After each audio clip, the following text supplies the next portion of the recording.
This is Hall of Famer Carlton Fisk. Make your plans today to visit Cooperstown and the Baseball Hall of Fame and Museum.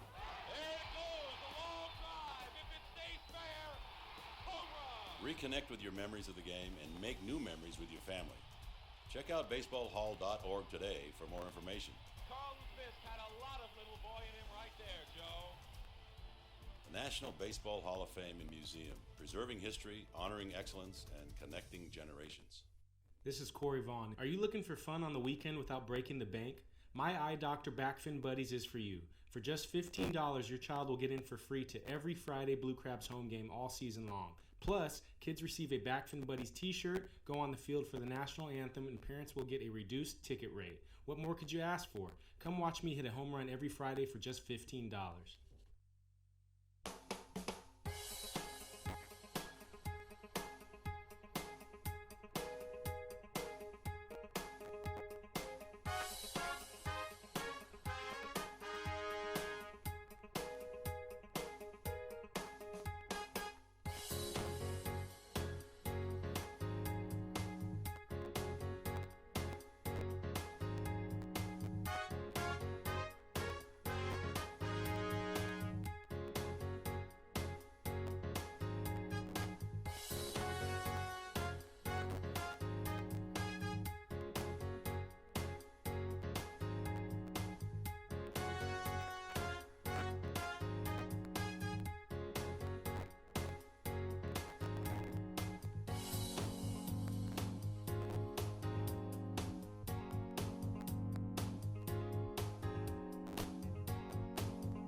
This is Josh McAdams, and you're listening to the Blue Crabs Broadcast Network. Welcome inside Regency Furniture Stadium. Andrew Banstra here to take you through Game 1 of a 3-game set between your Southern Maryland Blue Crabs and the Long Island Ducks. The Blue Crabs are fresh off a series win against the New Britain Bees. Last night was the series finale. Mitch Lampson, in his second Atlantic League start, impressed yet again. He has now thrown 15 2/3 innings of Atlantic League play. He has a 0.00 ERA. He has allowed 1 unearned run. He's allowed a total of 6 hits in that time frame while striking out 17 batters. He's been awfully impressive. This evening, it is his battery mate from the Winnipeg Goldeyes, Kevin McGovern. In the American Association, teams play 100 games in a season. McGovern and Lampson combined for 25 wins this season. Lampson led the league with 13 wins, while McGovern was second in the league with 12 wins. To this point of the season, McGovern with the Blue Crabs is 1-1 with a 2.77 ERA. In Winnipeg, he was 12-7 with a 3.85 ERA. Let's get right into your starting lineups on the Blue Crabs Broadcast Network. Starting off with the Long Island Ducks, who come in with a second-half record of 37-23. They'll lead off with Darby Myers, the right fielder, and he wears number 14. Batting second, the second baseman, Steve Lombardozzi. Batting third, the 43-year-old superstar, the designated hitter, number 20, Lou Ford. He has been extremely impressive dating back to the last couple of months. He's hitting .410 in September. The cleanup hitter, number 11, L.J. Mazzilli. He hit a home run his last time in Southern Maryland. And batting fifth is the switch-hitting catcher, number 37, Hector Sanchez. Batting sixth, the third baseman, number 21, Debinson Romero. Number 7 in the lineup is number 30 on the back of his jersey. It's the first baseman, David Washington. Batting eighth, the shortstop, number 1, Vladimir Frias. And batting ninth, the center fielder, Ray Fuentes. On the mound for the Long Island Ducks is the left-hander, the southpaw, number 23, Darren Downs. He is 3-3 on the season with a 2.71 ERA. The strikeout numbers have been unworldly this season for Darren Downs. He's pitched just 99 2/3 innings, striking out 123 batters. Absolutely phenomenal numbers for the left-hander. Once again on the mound is yet another left-hander, Kevin McGovern for the Blue Crabs. His first start here at Regency Furniture Stadium, his third start with the Blue Crabs. Now into your Birch Oil starting lineup here on the Blue Crabs Broadcast Network.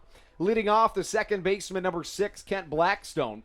Batting second, the shortstop, number 9, Edwin Garcia. Batting third, Joe Benson, the left fielder, wears number 15. And batting fourth, the third baseman, number 23, Tony Thomas. Batting fifth, it is Corey Vaughn, the center fielder, wears number 27. And batting sixth, the switch-hitting catcher, Charlie Valerio. Batting seventh, the designated hitter, John Griffin. Batting eighth, Josh McAdams, the first baseman. And batting ninth, the right fielder, Travis Witherspoon.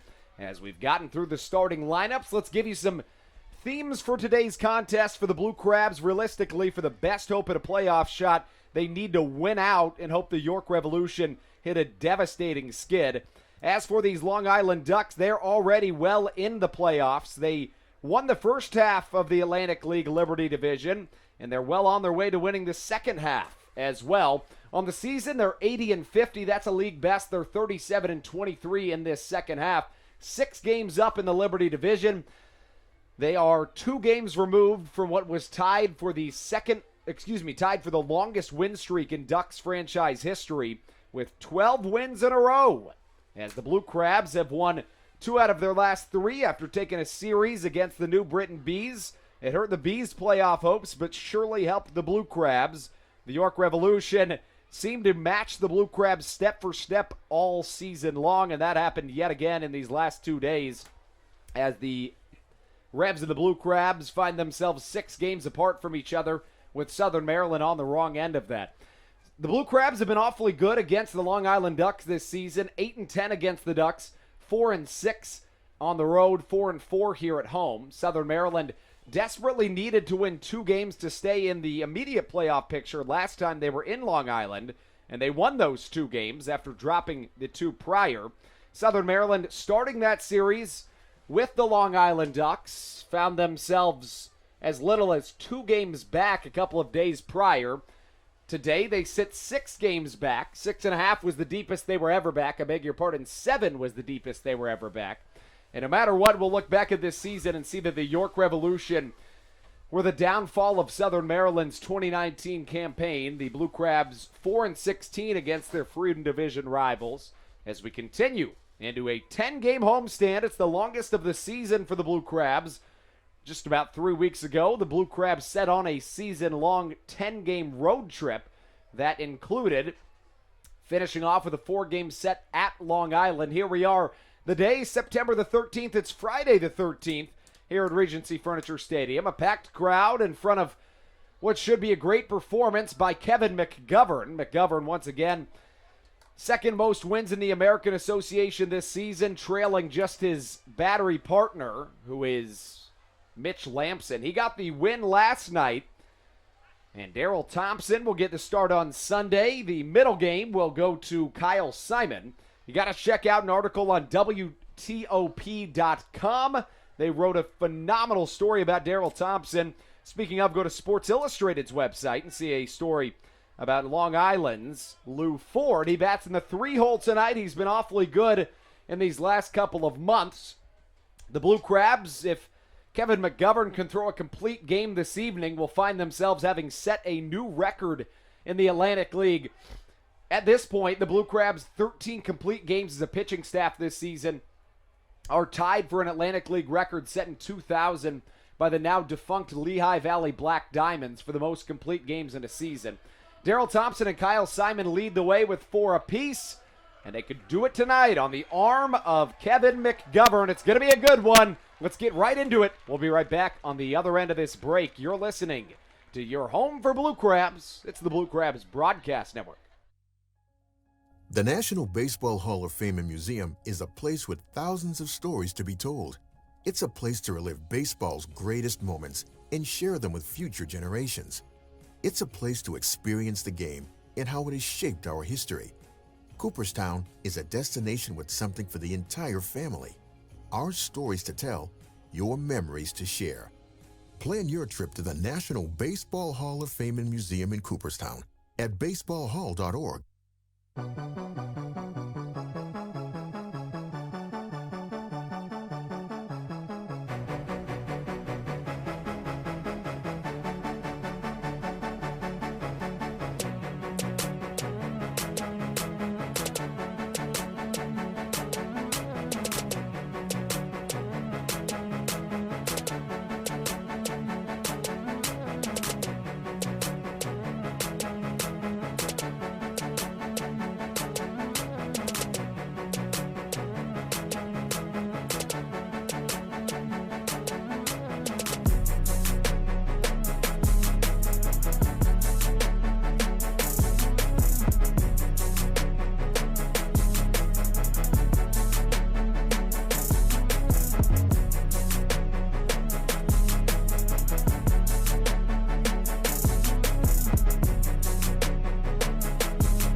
This is Daryl Thompson, and you're listening to the Blue Crabs Broadcast Network.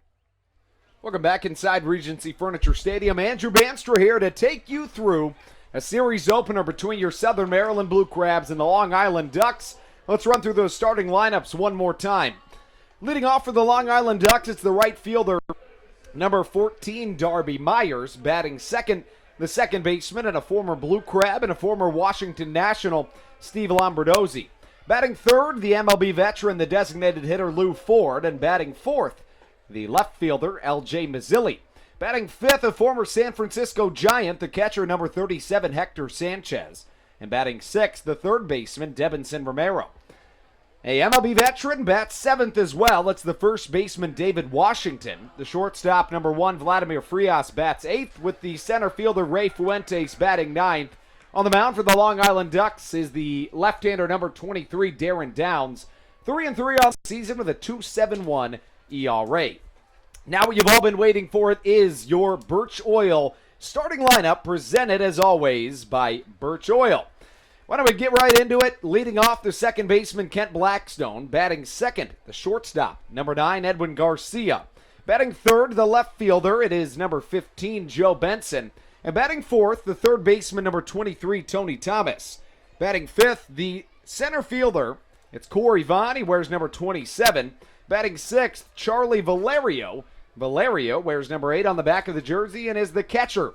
Designated hitter John Griffin bats seventh. Batting eighth, Josh McAdams, the first baseman, number 7. And number 4, the right fielder Travis Witherspoon rounds out the lineup as Charlie Valerio tosses one down to Ken Blackstone, the second baseman. Around the horn, the ball goes. And we're ready for Blue Crabs baseball on the Blue Crabs Broadcast Network. Darby Myers leads it off against Kevin McGovern. McGovern was second in the American Association this season in wins. He won a American Association championship with the Winnipeg Goldeyes in both 2016 and in 2017. His manager, Rick Forney, says about him, he cares about the team's overall success. He's a warrior. He's one of our core guys that's been here the last couple of years. I'm willing to go to war with Kevin McGovern any day.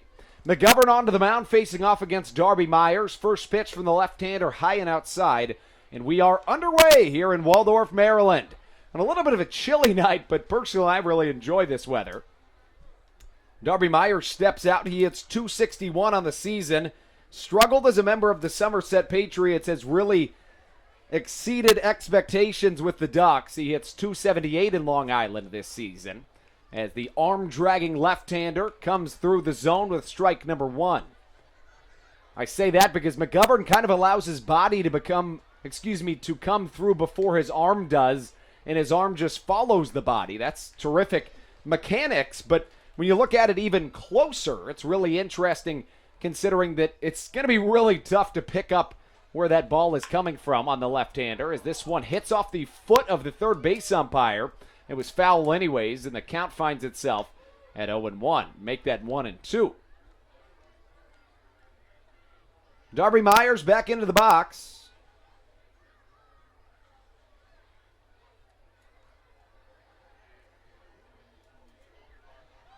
Kevin McGovern, the southpaw, back onto the mound. Here comes the 1-2 once more. Fastball struck the other way. And the count remains at a ball and 2 strikes as McGovern stays back onto the mound. Darby Myers into his right-handed batter's box. Last pitch was an 88-mile-an-hour slider. The 2-2. Fastball hit well into right center field. Very playable for Travis Witherspoon. He comes under, catches off balance for out number 1, and a really nice start to Kevin McGovern's Regency Furniture Stadium debut for a 7-pitch out number 1. Last night, Mitch Lamson got the start, his second Blue Crab start of the season. He advanced to 2-0, pitched 7 2/3 innings in a range-shortened victory. He allowed 5 hits, a run. It was unearned. 1 walk, 10 strikeouts. That's tied for the second most by a Blue Crab this season. 6th most by an Atlantic Leaguer this season. Tied for the mark. As Steve Lombardozzi steps into the right-handed batter's box. An 87-mile-an-hour slider is strike number 1. And ball number 1 misses down low. Lombardozzi on the season hits .278, 2 home runs, 31 RBIs. He was a Blue Crab a couple of years ago. 1-1 off the outside edge, the count 2 balls and a strike. Appreciate you tuning in on this Friday evening as Steve Lombardozzi steps back into his batter's box. He is a native of Adena, Minnesota, to make that 3-1 the count. Lombardozzi's full name, Stephen Anthony Paul Lombardozzi, played in parts of 6 seasons at the major league level. Ground ball to the left side, Garcia coming in, fields it underhanded, fires across the infield, out number 2. The fans love it here at Regency Furniture Stadium. 2 away after facing 2 batters, and Lou Ford comes up to the box. Ford, 43 years old, but is hitting .312 on the season, 4 home runs, and 35 RBIs. He has just been phenomenal dating back to these last couple of months.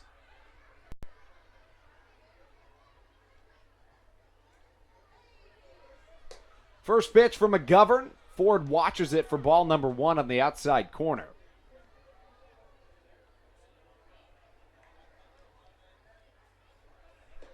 Second pitch, in there for strike number 1. The count even at a ball and a strike.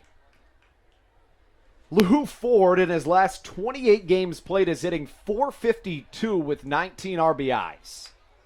Keep in mind he's 43 years old as a slider catches the outside corner, a ball and 2 strikes the count. .452, he was named the player of the month in the month of August in the Atlantic League. Trying to go 1-2-3 in his Regency Furniture Stadium debut, and he does just that. Strikeout swinging on a curveball to Lou Ford.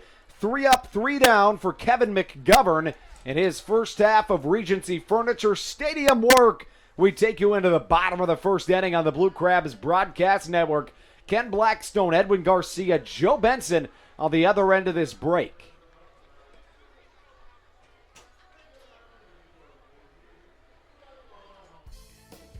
This is Hall of Famer Carlton Fisk.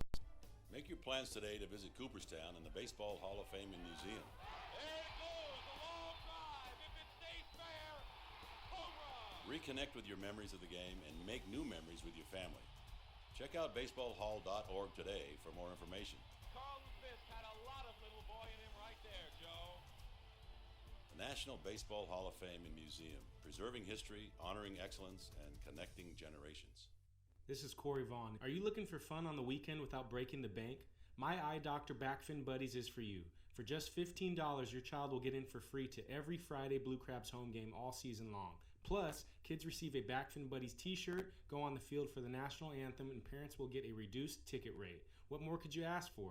Come watch me hit a home run every Friday for just $15.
This is Kent Blackstone, and you're listening to the Blue Crabs Broadcast Network.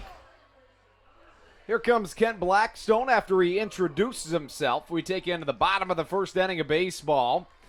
Blue Crabs looking to strike first this season. Southern Maryland 37-24 when scoring first. Kent Blackstone comes to the dish, struggling against Long Island in the batting average category. 157 against the Ducks on the season. But in the on-base percentage category, he sits at 333. That's thanks to 8 walks and 6 stolen bases is another number you got to look at. Blackstone known for walking and stealing second base in the first inning. Even stealing first base sometimes. Strike on the outside corner to start Darren Downs this afternoon. Downs on the season, 3-3 with a 2.71 ERA. The pitch, Blackstone hits it up in the air and out of play. 0-2 the count. Kent hits 227 against Southpaws this season, but Darren Downs is a Southpaw in his own category. He's a guy that is extremely, even for me up here in the booth, it's hard to pick up where his pitch is. That's because he's a left-hander that just leads with his body and kind of tucks the ball back behind his back, and at the last second, it comes out of nowhere.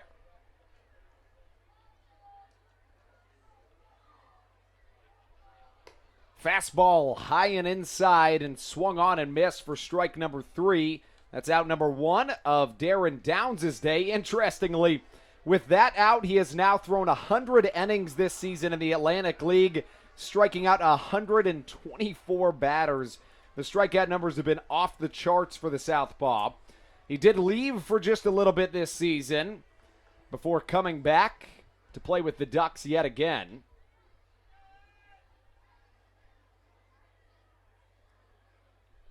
Edwin Garcia into his right-handed batter's box. Ball number 1 off the outside edge. Garcia this season is 2 for 10 against Darren Downs. He has a double in there as well, 4 strikeouts. Here comes the pitch from the left-hander. Swung on, fouled off to the right side. The count, a ball and a strike. The story on Darren Downs. He has played in the MLB. Was born in 1984. He is 34 years old at the current moment. Was originally a 5th-round draft pick by the Chicago Cubs as ball number 2 catches upstairs.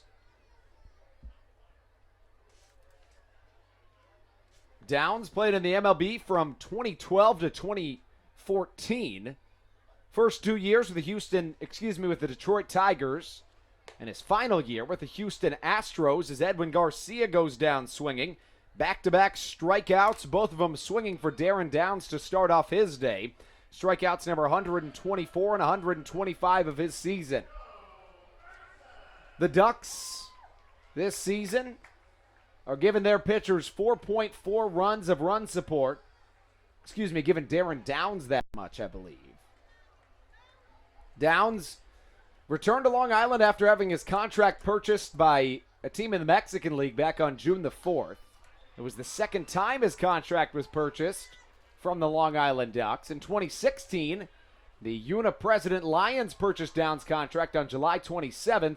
Since returning from Mexico, Downs has gone 3-2 with a 2.53 ERA. He's given up 22 runs, 19 earned on 57 hits and 22 walks. Over 67 2/3 innings coming into today with 85 strikeouts in that time frame. Fastball inside corner, 0-2 the count.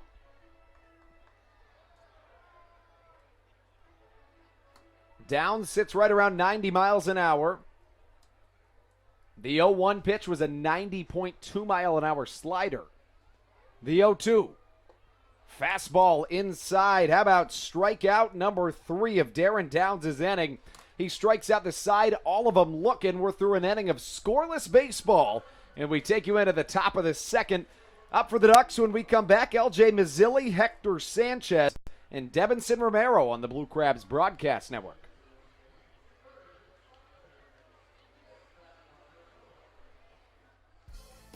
Hi, this is Hall of Famer Carlton Fisk. Make your plans today to visit Cooperstown and the Baseball Hall of Fame and Museum. There it goes, a long drive. If it stays fair, home run. Reconnect with your memories of the game and make new memories with your family.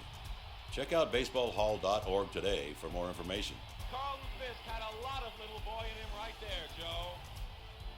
The National Baseball Hall of Fame and Museum, preserving history, honoring excellence, and connecting generations. This is Corey Vaughn. Are you looking for fun on the weekend without breaking the bank?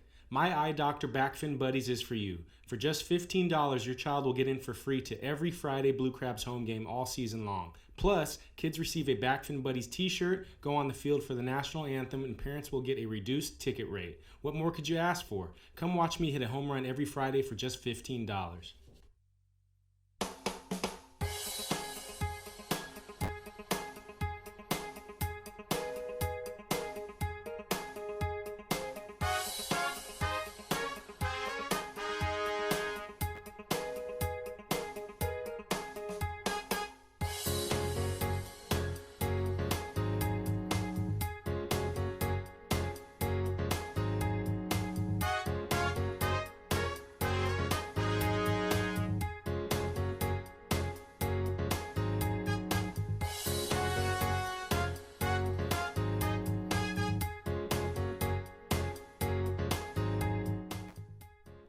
This is Josh McAdams, and you're listening to the Blue Crabs Broadcast Network. So after the Blue Crabs struck out in order in their half of the first inning, Kevin McGovern comes back to the mound. He struck out one batter in his first inning. That was the very last man at the plate, Lou Ford. It was swinging for out number 3. McGovern had a 1-2-3 first inning, a fly out, a ground out, and a strikeout. As L.J. Mazzilli comes to the plate. His batting average 8th in the Atlantic League at .296. McGovern off the outside corner for ball number 1. He's now thrown 17 pitches, 10 of them for strikes. The story on Kevin McGovern, he's in his 159th career professional appearance as this ball just jolts foul at the last moment. Mazzilli has been very good against the Blue Crabs this season, hitting .345 against Southern Maryland, but gets a little unlucky right there, and the count 1-1. So tonight, McGovern's 160th, make that 159th career appearance, his 131st career start. He spent all 8 of his professional seasons in independent ball, and this is his first stint in the Atlantic League. 1-1 slider off the outside corner, 2-1 the count. He was traded from the Winnipeg Goldeyes when their season ended to help the Blue Crabs in a playoff push. Fans roaring here at Regency Furniture Stadium as a nasty slider crosses the inside corner. The count 2 balls and 2 strikes. Slider has been featured early and often for Kevin McGovern. As yet another slider. This one misses on the inside corner. The count full at 3-2. McGovern has an ERA that sits at 2.57. He stands straight up on the mound. 3-2. Swing on and miss. L.J. Mazzilli down on strikes. Back-to-back strikeouts dating back to the last inning of play as Hector Sanchez comes up to the plate. Sanchez, a .272 hitter on the year, 9 home runs, 53 RBIs.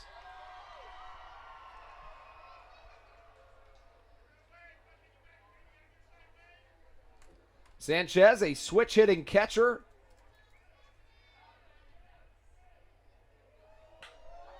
As a ground ball right up the middle. What a play from Kevin McGovern. 1 pitch, out number 2. Fans loud and rowdy here today in Southern Maryland. Ron Lord, the tie-dye guy, the on-field entertainment, getting the fans going. He's always a blast. You don't want to miss our game tomorrow night. We've got the biggest announcement possibly in franchise history coming your way, and we're going to be announcing it at the stadium as the wave goes around the crowd. Stepping into the right-handed batter's box, Debinson Romero, as he drills one to center field. It's going to be very playable. Likely out number 3, and is. Corey Vaughn catches it for out number 3. Good job by McGovern.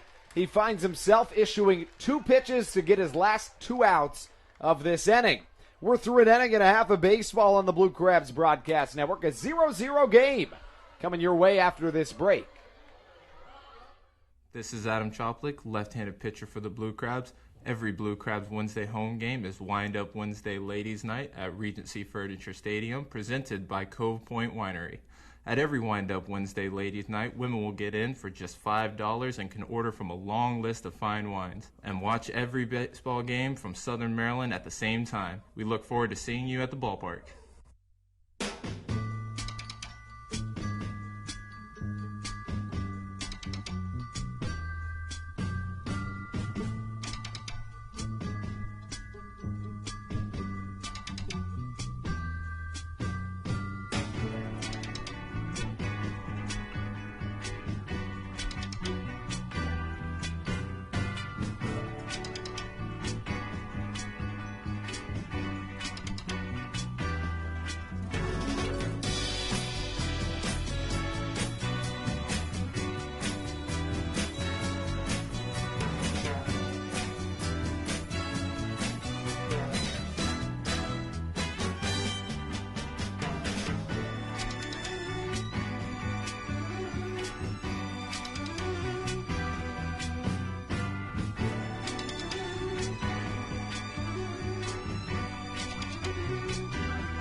This is Tony Thomas, and you're listening to the Blue Crabs Broadcast Network. Tony Thomas introduces himself to you as we take you into the bottom of the second inning of baseball. Kevin McGovern's been awfully good. 6 up, 6 down for the Southpaw. As Tony Thomas comes up to the dish this season, Tony 2 for 10 against Darren Downs with a pair of singles. Little nubber off to the right side foul gets Downs' evening, make that inning started. Downs struck out the side, each individual struck out swinging in the bottom of the first inning. Darren has thrown 102 thirds innings this season in the Atlantic League, striking out 126 batters as a sinker misses on the outside corner.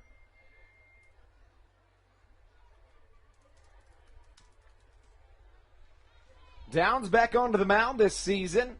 Finds himself with a 3-3 record and a 2.71 ERA entering play. Slider swung on and missed. The count 1-2. Tony Thomas, a 271 hitter that leads Blue Crabs outside of Charlie Valerio among qualifiers. Thomas, 16 home runs, including one last night. He was your player of the game.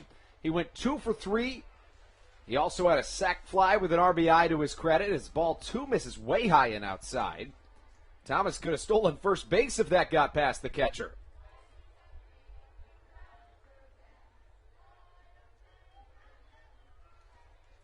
Here comes Darren Downs, the 2-2 pitch. He works a little bit slower than some Blue Crab starters do, as Thomas spoils a pitch back into the screen.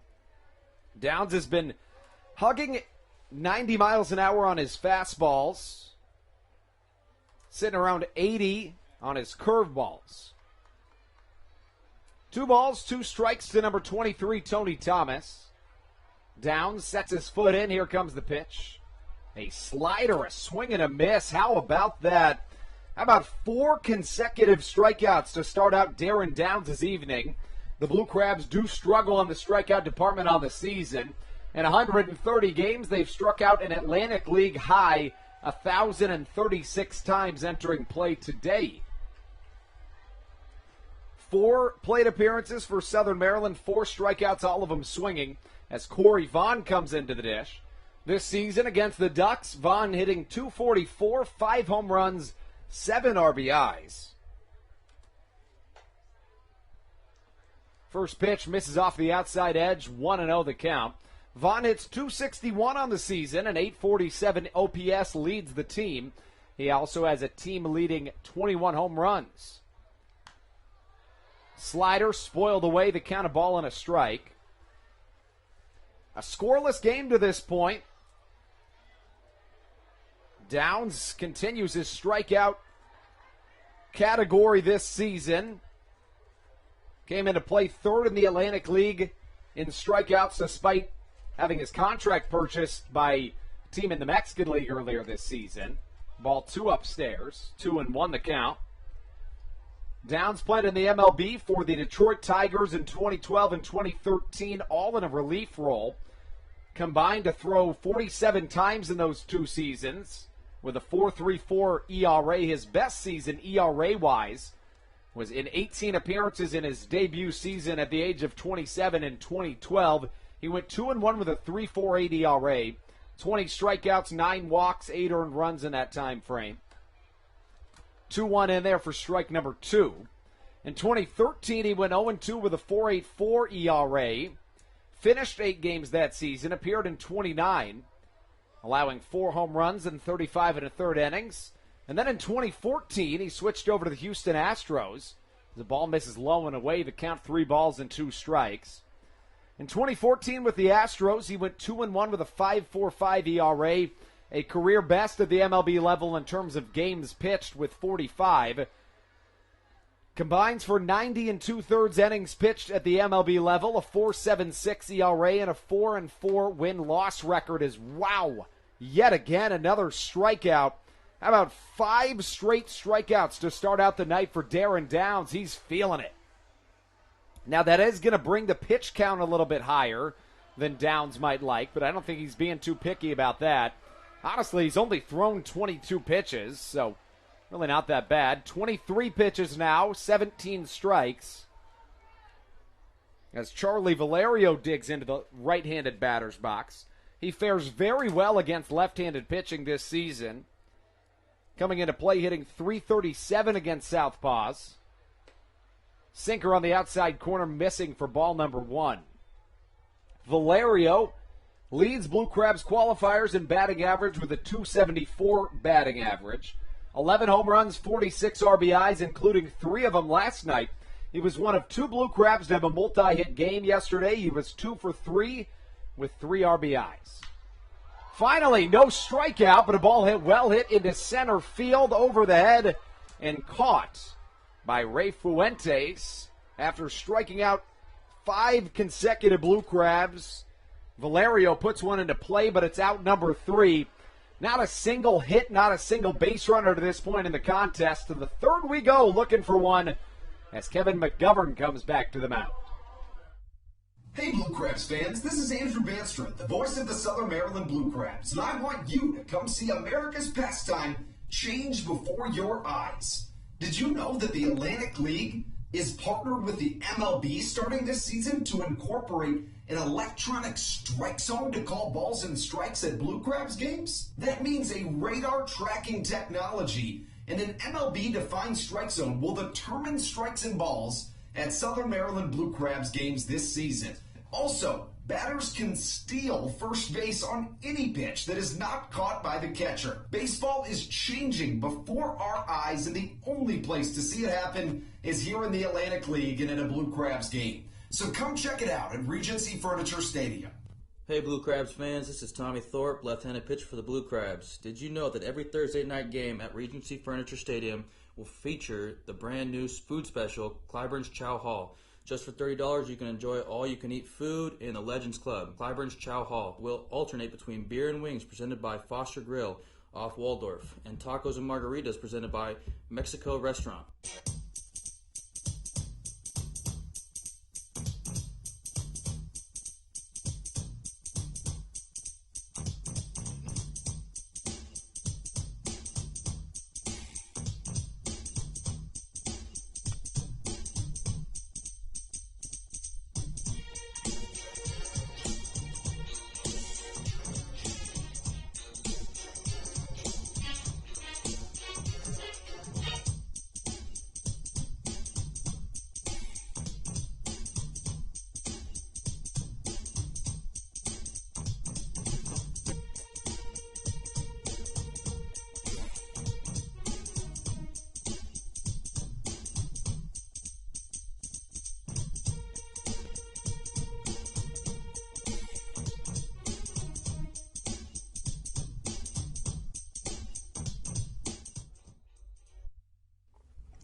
This is Mike Falsetti, and you're listening to the Blue Crabs Broadcast Network.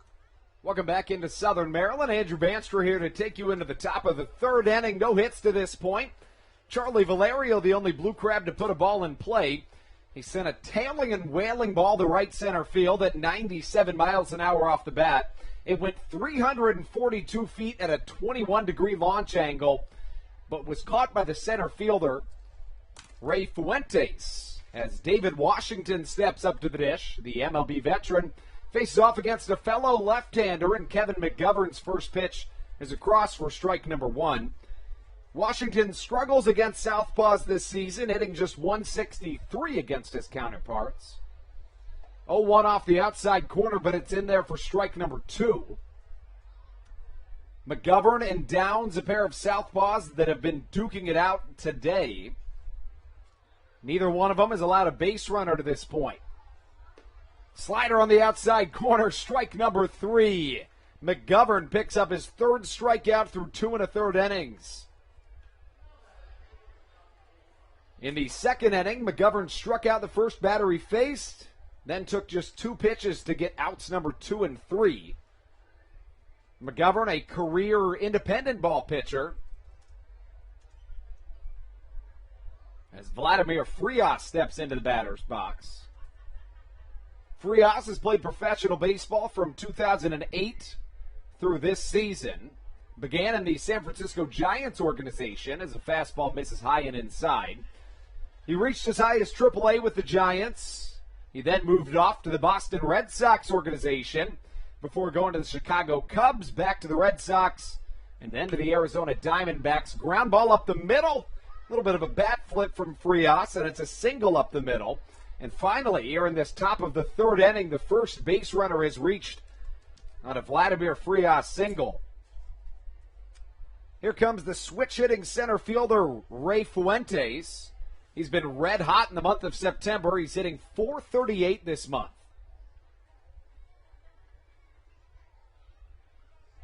The whip coming into this game was awfully low for Kevin McGovern, under 1 in just 2 starts.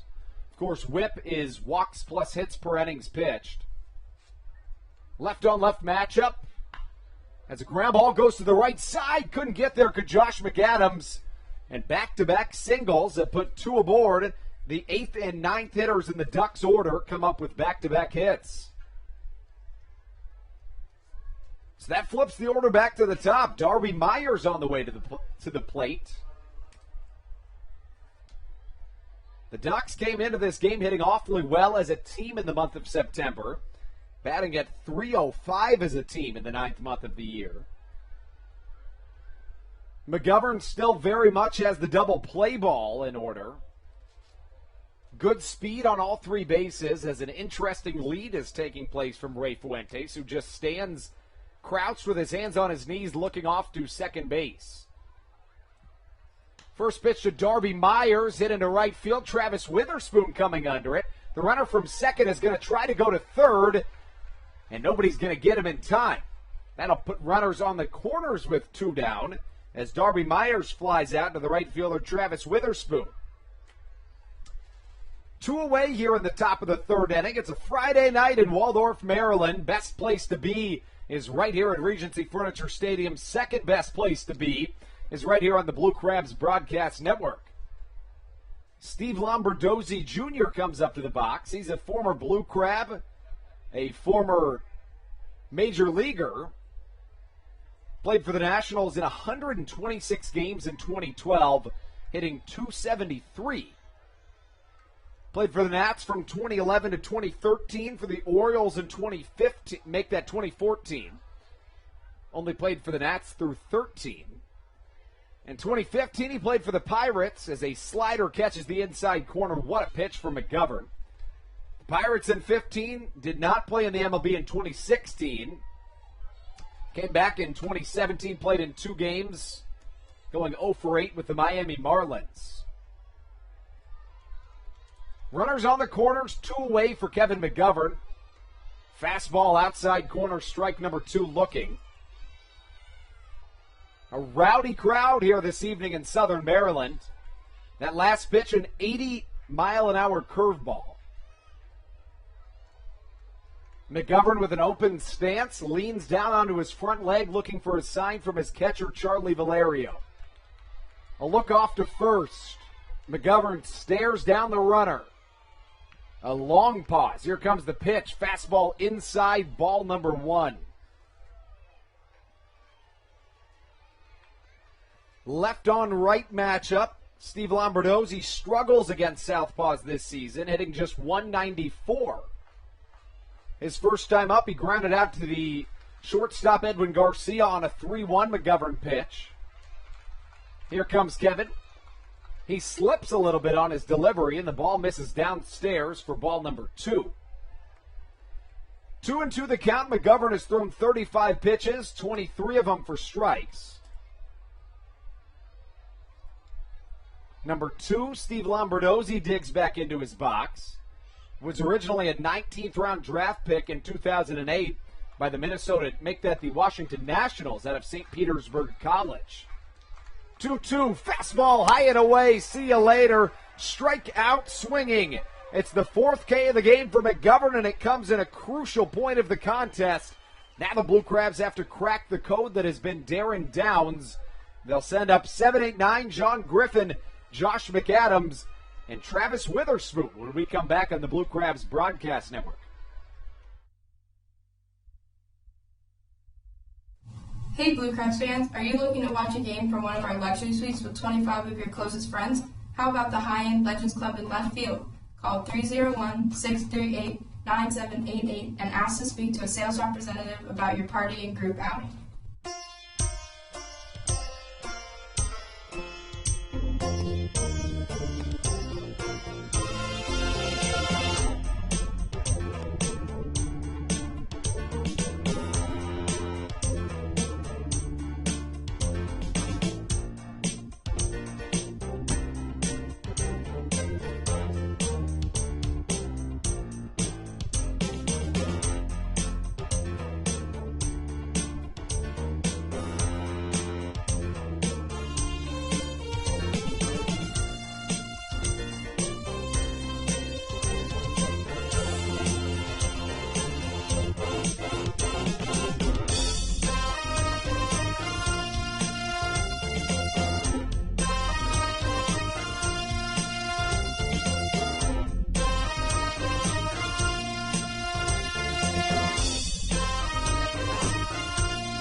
Johnston, and you're listening to the Blue Crabs Broadcast Network. John Griffin leads us off in the bottom of the third inning. Darren Downs has been nothing short of astounding to this point. He's faced 6 Blue Crabs, striking out 5 of them. The very last person to come up, Charlie Valerio, hit a 342-foot pop-out to right center field. Came off the bat at 97 miles an hour with a launch angle of 21 degrees. The count, 1 ball, no strikes. Darren Downs back on the mound. He's been very good, as we mentioned. Fastball high and inside, and the count 2 balls and no strikes. Last start for Darren Downs, he took a no decision as the Ducks defeated the Somerset Patriots back on September the 1st. The Southpaw lasted just 3 1/3 innings after leaving due to injury. He allowed a run on 1 hit and 1 walk while striking out 3. Through 43 pitches in the outing, 30 were strikes, 70%. Downs was hit in the face by a line drive off the bat of Will Kenger in the 4th inning, causing a head injury and a finger contusion. 2-1 the count. Fastball high and outside, and Downs in danger of putting his first individual on base in this contest. John Griffin in the homestand finds himself hitting .222 or 2 for 9 with an RBI in 3 games played. Hits .226 on the season. Hitters count, here it comes. Fastball waved on and missed. The count 3-2. Griffin came up with the Arizona Diamondbacks. Was stuck behind Paul Goldschmidt in the chain, although he was very impressive, was John Griffin in his time in the Diamondbacks organization. Full count, here it comes. Fastball inside. Base runner number 1 of the Blue Crabs evening comes on a 6-pitch walk off the left arm of Darren Downs. Griffin does not have great speed. Josh McAdams comes up to the plate. McAdams yesterday was hitless. The right-handed batsman went 0 for 3. He has been struggling comparatively of late. The batting average was as high as the mid-310s. On the homestand, McAdams is 1 for 10. The pitch from Downs, right in there for strike number 1 looking. McAdams hits 300 at home this season. Just 189 versus the Long Island Ducks on the 2019 campaign. Downs set, leaning over. The pitch. Slider inside, eats him up in the count 0-2. McAdams does lead the team in batting average, although he doesn't qualify. He hits .288, 6 home runs, 30 RBIs on the season. Started the season not as an everyday guy, but was so good that Stan Clyburn had no choice but to put him in the everyday lineup. Stan, the Blue Crabs manager. 0-2 from Downs. Gets a piece of it, does Josh, but it's foul, and the count remains at no balls and 2 strikes. McAdams this season 1 for 5 against Darren Downs with a double. Has struck out once against the left-hander, although Darren is on his game this evening. Shrugs the shoulders. Here comes the 0-2 once more. Fastball high and outside, swung on and missed. It's strikeout number 6 of the game for Darren Downs. He has been astounding this evening. As Travis Witherspoon comes up to the plate. The most strikeouts in a game for Darren Downs are 11 this season. That's among the most in the Atlantic League. He also has struck out 10 in an outing and then 9 3 separate times. He's well on his way to getting there this evening. The deepest he's gone in a game is 7 innings flat. He's done that 4 times. Slider inside misses, and the count 1-0. Travis Witherspoon up to the plate. Witherspoon signed by the Blue Crabs back on July the 26th. He's in his 11th season of professional baseball, 3rd in the Atlantic League, hits .162 on the year. His last game played, he was 1 for 3 with a home run against his former team, the York Revolution. He has very good speed. Statistically, his best season in the Atlantic League was in 2016. It was split between the Lancaster Barnstormers and the York Revolution. He combined for a .282 batting average while swiping 41 bases and hitting 10 home runs. 2-0. Witherspoon gets a piece of it. It's going to be a tough play for David Washington. Off balance, fire off to the second baseman. Make that the shortstop, Vladimir Frias. And a fielder's choice for the right fielder for the Blue Crabs, Travis Witherspoon. The only good part about that, aside from gaining an out, the Blue Crabs trade John Griffin for Travis Witherspoon, which is a plus in the speed category. Don't be shocked if the right fielder Witherspoon tries to swipe second.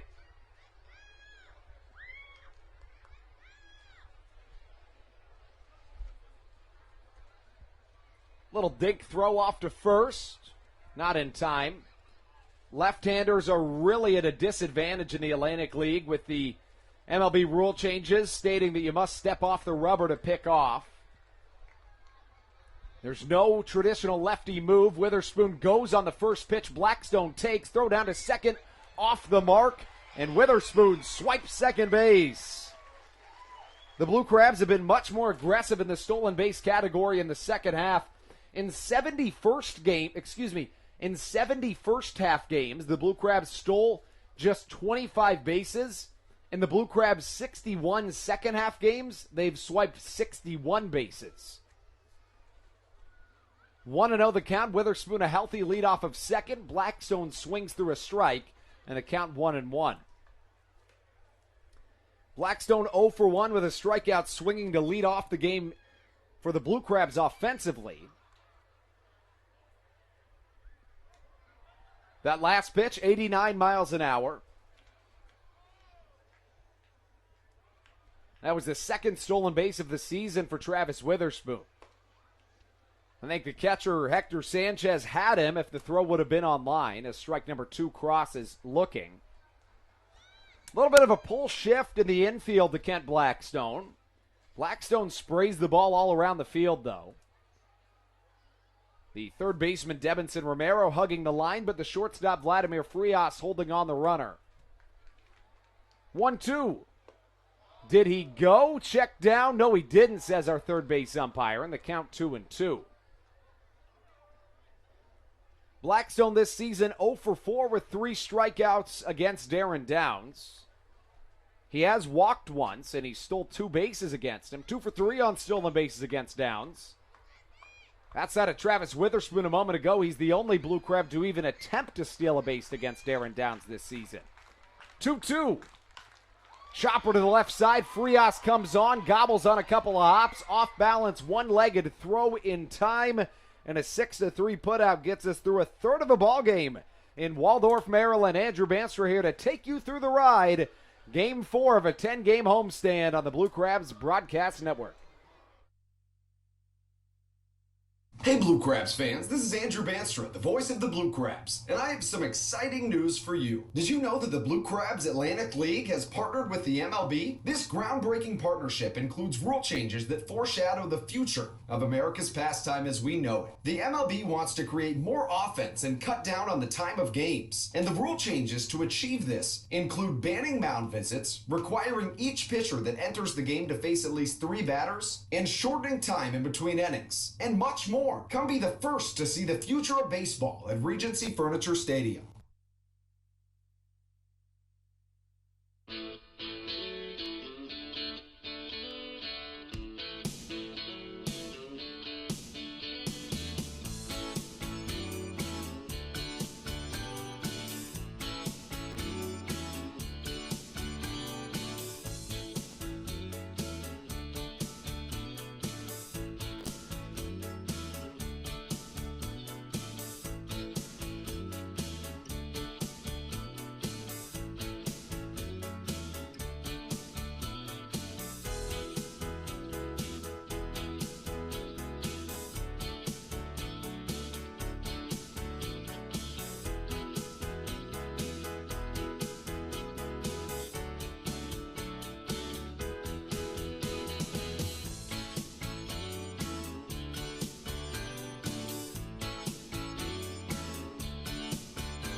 This is Ryan Chafee, and you're listening to the Blue Crabs Broadcast Network.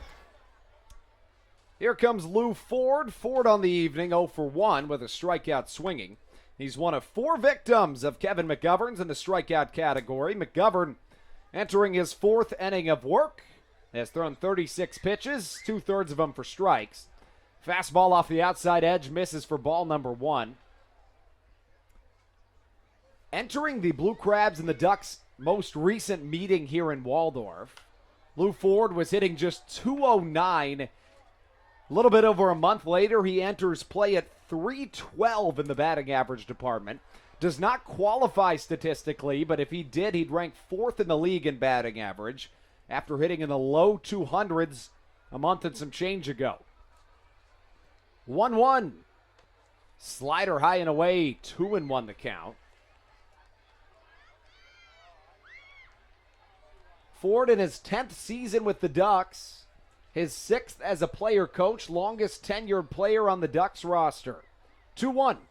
Slider on the outside corner catches the zone, 2-2 the count.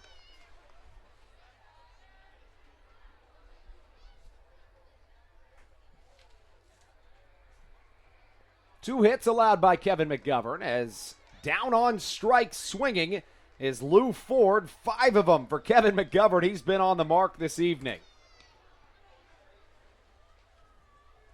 McGovern did not allow a hit through 2 innings. In fact, nobody in the entire game from either side reached base for the first 2 innings. First person to reach was on a single from Vladimir Frias in the top of the 3rd.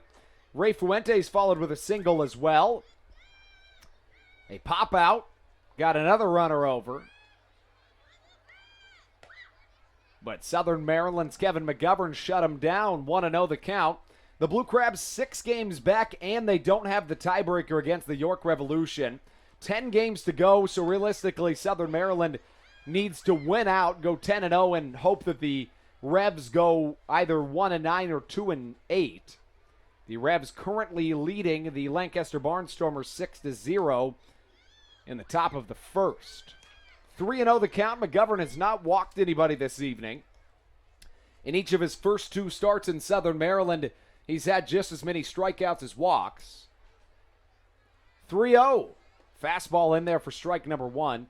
In his first start, he went 7 scoreless 4-hit innings in a win at the High Point Rockers, striking out 2 and walking as many. In his most recent start, he got the loss, allowing 4 earned runs in 6 innings on 6 hits against the York Revolution at the York Revolution. 4 strikeouts, 4 walks. Cutter on the outside corner in there for strike number 2. So McGovern started this count 3-0, has worked back to full. Sugar Land Skeeters tied at 2 in the bottom of the 3rd with the New Britain Bees. Slider outside corner, it just misses. That was awfully close, and the first walk issued of the evening from Kevin McGovern comes at the hands of L.J. Mazzilli. The other scores right now, the Rockers have the bases loaded with 1 out in the bottom of the 3rd. They're hosting the Somerset Patriots and are leading 2-1. Hector Sanchez comes to the dish. Sanchez, 12 for 45 against the Blue Crabs this season. He's in his first season with the Ducks, first season in the Atlantic League. He shows bunt, but didn't even think about actually laying it down. It does cross the zone, however, and it's strike number 1. Sanchez 0 for 1. He grounded out on the first pitch he saw last time he was up. Went right back to the pitcher, Kevin McGovern. It was the first of back-to-back 1-pitch outs, and that's the 3rd or 4th time this evening that McGovern has lost his balance on his plant foot coming towards the plate. Sanchez, a very good hitting catcher, .272 the batting average, 9 home runs, 53 RBIs. The OPS at .717. 1-1. Ground ball to the right side. Blackstone in transition. Fields it off to short. Back to first. 4-6-3 double play. Kevin McGovern points and says thank you very much to his middle infield. They were butter smooth on that double play ball. We are headed into the bottom of the 4th inning of baseball here in Southern Maryland after a double play ball. The score 0-0 on the Blue Crabs Broadcast Network.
This is Tommy Thorpe, and you're listening to the Blue Crabs Broadcast Network. Edwin Garcia leads us off in the bottom of the fourth inning of baseball. On an 80-mile-an-hour curveball, Kevin McGovern induced the double play ball. It was 4-6-3. Garcia steps into his right-handed batter's box. To this point in the game, he's 0 for 1 with a strikeout swinging. Darren Downs back onto the mound. First pitch fouled off to the right side. That was the first double play ball of this game back in the top of the fourth inning. Darren Downs to this point has been very efficient in the strikeout category. 6 strikeouts, all of them swinging through 3 innings. They're going to say Garcia went around, 0-2 the count. Last night, Mitch Lampson tied himself for the 6th most strikeouts in an Atlantic League appearance for anybody this season. 7 of his 10 strikeouts were looking incredibly. 0-2. An uncomfortable swing from Edwin Garcia, and he's the 7th strikeout of the evening for Darren Downs. He's been very good in the strikeout column this season. He's 3rd in the Atlantic League, trailing Darrell Thompson and another. Downs entered play in 99 2/3 innings with 123 strikeouts. As we sit, he has 130 strikeouts on the season. That comes in 103 2/3 innings as a lofty slider catches the outside corner, strike number 1. Joe Benson to the plate, a .218 batting average, 4 home runs on the season.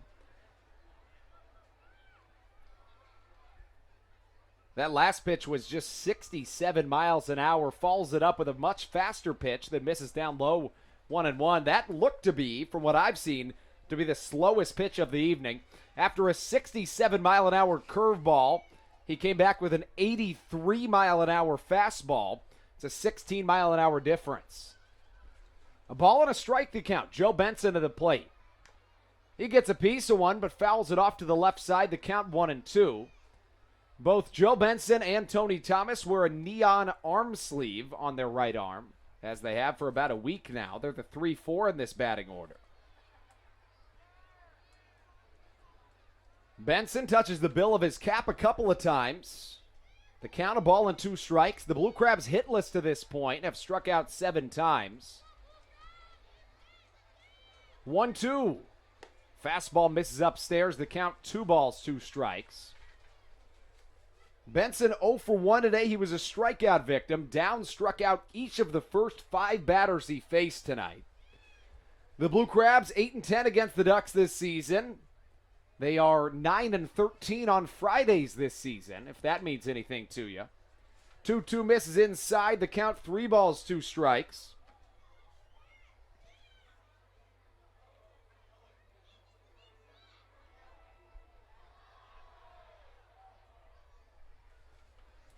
Full count on its way to Joe Benson, the MLB veteran. Fastball low and it misses. Ball number 4. The second walk issued by Darren Downs. That's the only 2 base runners he's allowed outside of a fielder's choice that Travis Witherspoon reached on. First time he allowed a base runner was to lead off the bottom of the 3rd inning. John Griffin walked. Josh McAdams struck out swinging. Travis Witherspoon then traded places with John Griffin on a fielder's choice. Tony Thomas comes to the plate. Joe Benson with relatively good speed over there. He has his fair share of stolen bases. Thomas thinks about offering, decides better of it, but it does cross for strike number 1. 0-1 the count. Thomas struck out swinging his first time up. He hits .333 entering play against the Long Island Ducks. The slugging percentage out of this world as Benson gets a great jump on that pitch. He's in there easily. And a stolen base for the Blue Crabs, the 62nd of this second half in 61 games. Witherspoon stole a base earlier. The most stolen bases that the Blue Crabs have had in a game this season was 4 on multiple occasions. Most stolen bases against was 5 on multiple occasions. Ground ball towards Daisuke Yoshida over there in the third base coach's box. That's foul, the count 1-2. Really good job mixing speeds this inning from Darren Downs. In this at-bat, he's gone 89 miles an hour on a fastball, 90 miles an hour on a fastball, and a hunt make that 78 miles an hour on a curveball.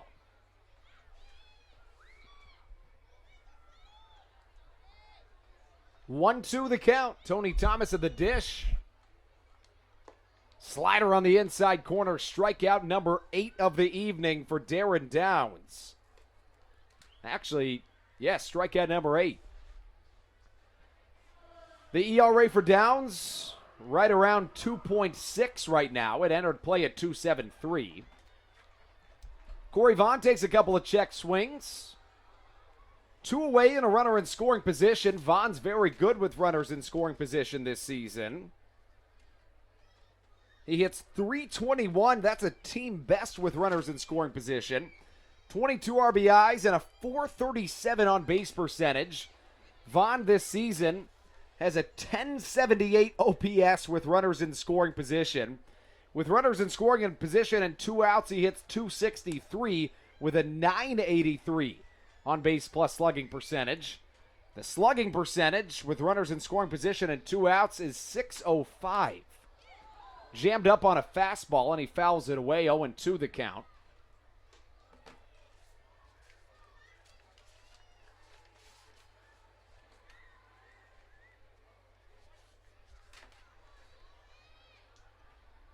To the count.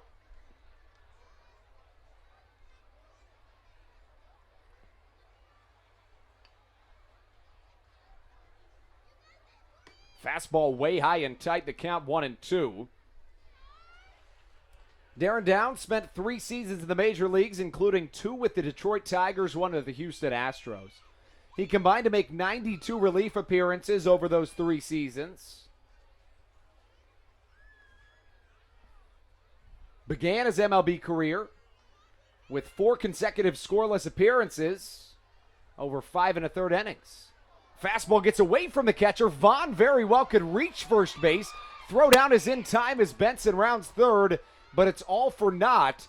As we head into the top of the 5th, the game's still scoreless. 9 strikeouts for Darren Downs through 4 innings of work on the Blue Crabs broadcast network.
This is Adam Choplik, 6'9" lefty of the Blue Crabs, and you're listening to the Blue Crabs Broadcast Network. Welcome into the Regency Furniture Stadium. Coming up to the plate for the Long Island Ducks, number 21, Debinson Romero. He's 0 for 1 with a fly out to center field this evening. He was the 6th of 7 consecutive batters retired to start this game from Kevin McGovern. First pitch in there for strike number 1. I beg your pardon. Misses a little bit, and it's ball number 1. McGovern has allowed just 2 hits. He's walked 1. No runs to this point. Biggest jam he found himself in as a slider crosses for strike number 1. Biggest jam he found himself in was back in the 3rd inning after he allowed consecutive singles. Runners were on the corners with 2 down, and he struck out a batter. Fastball right up the middle. McGovern casually grabs that ball and throws it over to the first baseman. That's the 2nd time he's flashed the leather and shown that he can really field his position awfully well. McGovern has thrown just 53 pitches through 4 1/3 innings, the ERA at 2.08. He's in just his 3rd start with the Blue Crabs this season. His first start was 7 scoreless innings. Most recent was 6 4-run innings as David Washington steps in. Ground ball to the right side. Josh McAdams fields it in foul territory, and it's a foul ball, strike number 1. Washington this season hits just 163 entering play against left-handers. His 22 home runs are tied for the 3rd most in the Atlantic League this season, and he is one of 2 individuals to hit a home run over that green batter's eye dead away in center field. They call that screen the batter's eye because there needs to be a big dark blank canvas so that the ball doesn't just mix in with a white sign, for example. So it's a big black screen so that all the batters can see is just blank behind the ball so that they can very clearly see the baseball. 0-2 the count. Here it comes. Slider upstairs, misses the count 1-2. Top of the 5th inning, Darren Downs has been fantastic to this point. He struck out 9 Blue Crabs through 4 innings of play. That's tied for his 3rd most in a start this season. He has struck out 11 and 10 this year. The slider has been working to perfection. 1-2, slider outside corner. See you later. Another strikeout for Kevin McGovern. He's been on the money in the strikeout column as well. That's his 6th of the evening. How about this? We're not even halfway through this game, and there has been a combined 15 strikeouts. A pitcher's duel from a pair of southpaws, to say the least. The ERA bordering, if you will, the Mendoza line. It's at 2.04 right now. Vladimir Frias was the first person that got a hit in this contest from either side. David Washington is now 0 for 2 with 2 strikeouts. 0-1. Ground ball to the left side. It's a soft chopper. Garcia across the infield. The fans love it, and so do I. McGovern with 5 scoreless innings. How about that? We take you into the bottom of the 5th inning, halfway through a game of baseball. A 0-0 score. When we come back, the Blue Crabs will send up their 6, 7, and 8. Charlie Valerio, John Griffin, and Josh McAdams.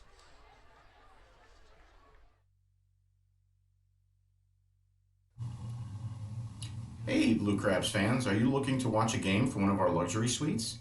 How about the High-End Legends Club in left field? Call 301-638-9788 and ask to speak to a sales representative about your party or group outing.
This is Mike Falsetti, and you're listening to the Blue Crabs Broadcast Network.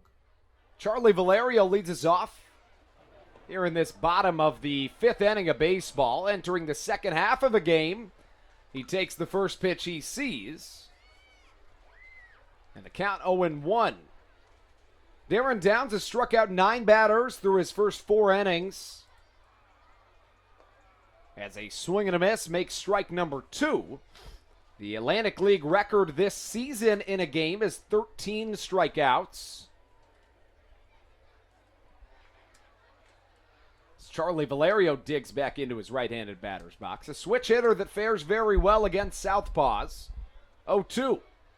Fastball low and away. Make that a slider low and away. In the count 1-2. There's a 79-mile-an-hour curveball. Or a slider, however you want to call it. Blue Crabs pitching has been very good to match Darren Downs. Kevin McGovern with 5 scoreless 2-hit innings. Just 2 hits in this game. The Blue Crabs are being no-hit right now as Charlie Valerio sends a jolt into a ball. This one back to the track and is just going to come up short. That ball was very well struck but hung up just a little too high. If that was a little bit more on a line, that never would have seen the light of day again, and I can guarantee you that. That brings up John Griffin. He's one of 2 Blue Crabs to reach base. One of 3 if you count a fielder's choice. To lead off the 3rd inning, John Griffin reached on a walk after a strikeout from Josh McAdams. Travis Witherspoon reached on a fielder's choice and stole second base. 2 of the 3 Blue Crabs to reach have stolen a bag as Griffin gets oohs and ahs from the fan on a foul ball. 0-1 the count. Tony Thomas walking back towards the field. He points at a couple fans, a fan favorite in his first season in Southern Maryland. Speaking of fan favorites, head over to WTOP.com and check out their sports section where Daryl Thompson's feature story is one of their headlines. A historic season for Daryl. He's in the chase to break an Atlantic League record in strikeouts. A ball and a strike to count.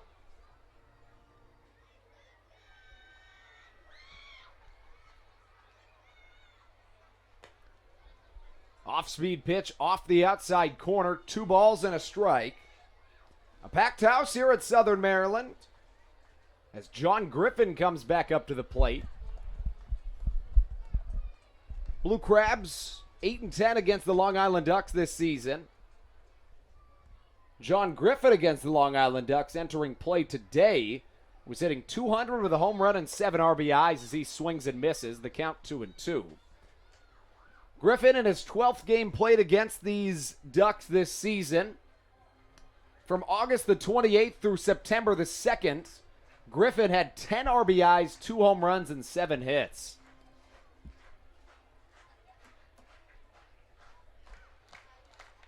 Two.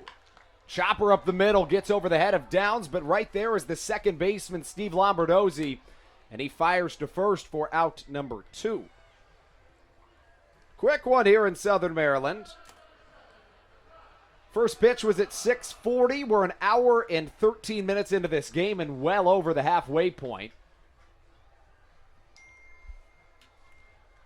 As Josh McAdams comes to the plate, he's 0 for 1 with a strikeout. In the homestand, he's hitting just 1 for 11 in his 4th game played.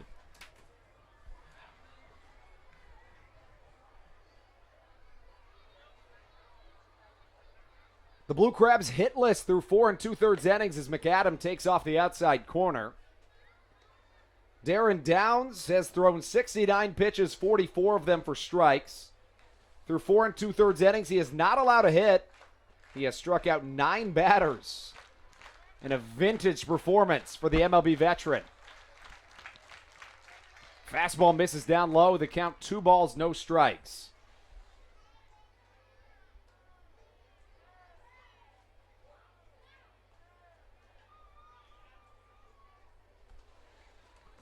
McAdams readjusts the helmet on top his head. Waiting on deck, should we get that far, is Travis Witherspoon. Over in Lancaster, the Barnstormers are trailing the Revs 6-0 as McAdams swings and misses. 2-1 the count. 2-2 the score between the Sugar Land Skeeters and the New Britain Bees in New Britain in the bottom of the 4th. And the Rockers on top of the Patriots 2-1 in the bottom of the 5th. The MLB veteran Darren Downs has the 2-1 count on Josh McAdams. Slider inside, gets away from the catcher, but not too far. McAdams with a peek to see if he could steal first base, as he did. All the way back on July the 23rd was the second Blue Crab to do so. From that day through September 6th, McAdams at .323, which was the 6th best in the Atlantic League over that time frame. Additionally, he was second in the league in triples over that time frame and led the team in RBIs. Make that an OPS. 3 balls and a strike. Here comes Downs. A swing at a foul ball that ricochets very far off the helmet of the catcher Hector Sanchez, and a gentleman's move by the home plate umpire. He'll go and just have a quick chat with Darren Downs, probably just saying, hey, I'm just giving your catcher some time. Josh McAdams checks on the catcher and says, hey, are you all right? A story on Hector Sanchez. After being signed as an international free agent by the San Francisco Giants in 2006 out of Venezuela, Sanchez spent 7 seasons in the MLB with the San Francisco Giants, the Chicago White Sox, and the San Diego Padres. He helped the Giants win the 2012 World Series in a 4-game sweep over the Detroit Tigers, totaling 11 at-bats in the postseason. McAdams hits just 189 against the Ducks entering play today. 3 balls, 2 strikes the count. Downs on McAdams. Slider outside corner, misses, or so I thought. It catches for strike number 3, and that's the 10th strikeout for Darren Downs this evening, the first of which that has come looking. Downs has been dominant. We take you into the 6th inning of play. Ray Fuentes, Darby Myers, and Steve Lombardozzi on the docket when we return.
This is Ruby Silva, and you are listening to the Blue Crabs Broadcast Network.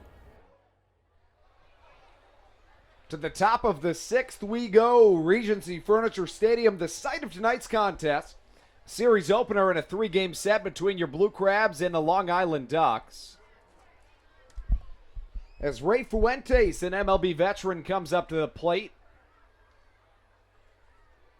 As good as Darren Downs has been, Kevin McGovern has been every bit as good. 2 hits through 5 innings, no runs. Ray Fuentes played in the MLB as recently as 2017.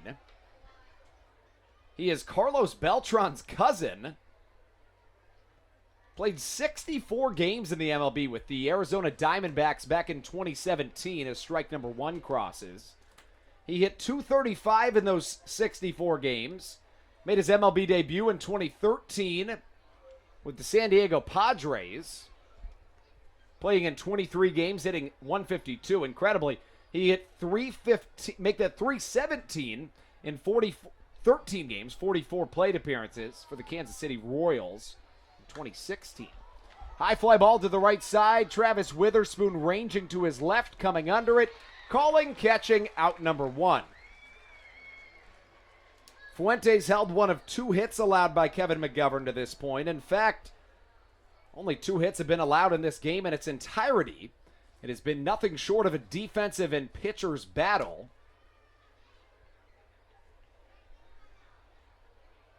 Here comes number 14, Darby Myers. He's flown out to the right fielder, Travis Witherspoon, 2 times. He has recorded the first out of the first and the third innings. A slow wind and a delivery. Foul ball off to the right side. Josh McAdams ranging towards the Ducks dugout. A jump and a catch. Wow, what a play by Josh McAdams. I know you couldn't see it on the broadcast, but that was an incredible play. Josh McAdams jumped up, put his leg up on top of the railing, and snagged that ball out of thin air. What a play by Josh. Josh McAdams is not a first baseman by trade.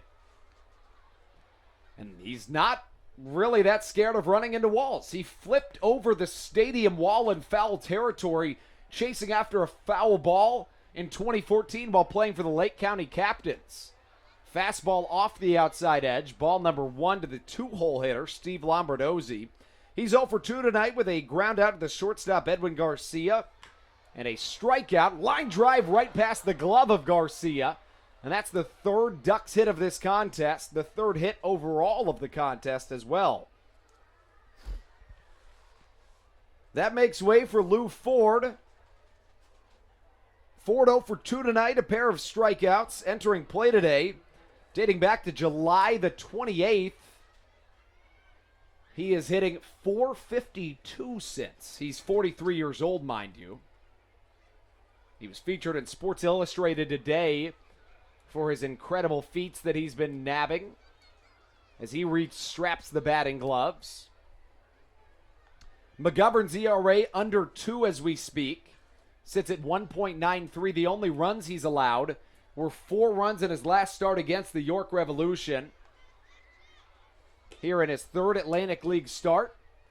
Began the season as a member of the Winnipeg Goldeyes of the American Association.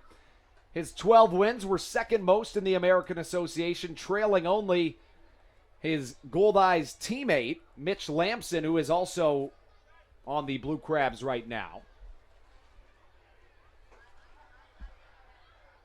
As the home plate umpire steps in front of the catcher, Charlie Valerio, and slowly walks back behind Valerio. Not quite sure what just went on right there. It's a Friday night in a packed house. A ball and no strikes. McGovern on his way. Way low and inside, 2-0. 2-away here in the top of the 6th. McGovern's thrown just 67 pitches. If he does throw a complete game tonight, it would be the 14th Blue Crabs complete game of the season, which would set a new Atlantic League record. McGovern a look off to first, 2-0 on its way. Outside, ball number 3, although very close to the plate. The Goldeyes manager Rick Forney said about Kevin McGovern, he cares about the team's overall success and he's a warrior. He's one of our core guys that's been here for a couple of years. He says, I'm willing to go to war with Kevin McGovern any day, and that's a big bit of confidence. As 4 balls in a row give Lou Ford a walk. He's aboard for the first time today. And L.J. Mazzilli comes to the plate. Very much like Ford, all of Mazzilli's outcomes have either been strikeouts or walks. Ford with 2 strikeouts, 1 walk. Mazzilli with a walk and a strikeout. And McGovern in his 2nd most threatening jam to this point today. He had runners on the corners earlier today with 2 outs. Runners on first and second with 1 out earlier. Mazzilli not necessarily the guy you want to face. He has a .504 slugging percentage against lefties and entered play hitting .345 against the Blue Crabs. Ground ball to the left side. Garcia throw to third. And he is just so witty in the field. So smart defensively, and we take you into the bottom of the 6th. It's a scoreless contest between your Blue Crabs and the Long Island Ducks on the Blue Crabs Broadcast Network.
This is Daryl Thompson, and you're listening to the Blue Crabs Broadcast Network. So we kind of knew that this was the plan coming in, but it's still a little bit of a surprise. Darren Downs got the start this evening, and the plan was to have two starters throw for the Ducks, as the plan was that Darren Downs would start, Joe Iorio would back him up, but you didn't really plan on Darren Downs throwing a no-hitter through 5 innings. He struck out 10 batters in 5 innings, but here comes Joe Iorio. He has a 2.83 ERA on the season as a first pitch fastball misses upstairs, and the count 1-0. Even on the MLB Game Day app, it says no-hitter, as the Ducks' best chance would be a combined no-hitter now. Travis Witherspoon up to the plate. First pitch he's going to see, second, is a strike. The count 1-1. 0-0 the score. Just 3 hits in this contest, all of them coming from Long Island Ducks batsmen.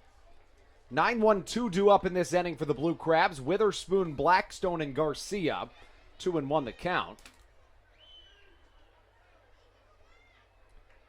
The numbers for Iorio on this 2019 season as the right-hander steps back onto the mound. He's 5-3. He has a 2.83 ERA, 89 strikeouts, 30 walks, and 121 innings pitched. 2-0 hits sky high but not too far. It's in shallow center field. In comes the center fielder, Ray Fuentes, who catches, and the left-hander puts away Travis Witherspoon for out number 1. The most recent no-hit bid that the Blue Crabs were involved in was tossed by Mitch Lampson against the York Revolution, who hit .299 as a season. He had a no-hit bid through 7 innings before James Skelton got a single in the 8th. It's the second longest no-hit bid by anybody against the York Revolutions in their franchise's history, as ball number 1 misses inside. The Long Island Ducks, 2 games removed from a 12-game win streak that tied themselves in a franchise record. The Atlantic League record for a win streak is 15 in a row, set by the Somerset Patriots. Out number 2 to Vladimir Frias as he catches. And a good job coming in by Joe Iorio. He's made 29 appearances this year, only 10 of them in a relief role. The numbers for Iorio playing against the Blue Crabs. Coming into play, a 1-1 record with a 4.05 ERA, 6 earned runs in 13 1/3 innings, 14 strikeouts, 4 walks, 2 starts, 4 appearances. Garcia rips one foul to the right side. 0-1 the count.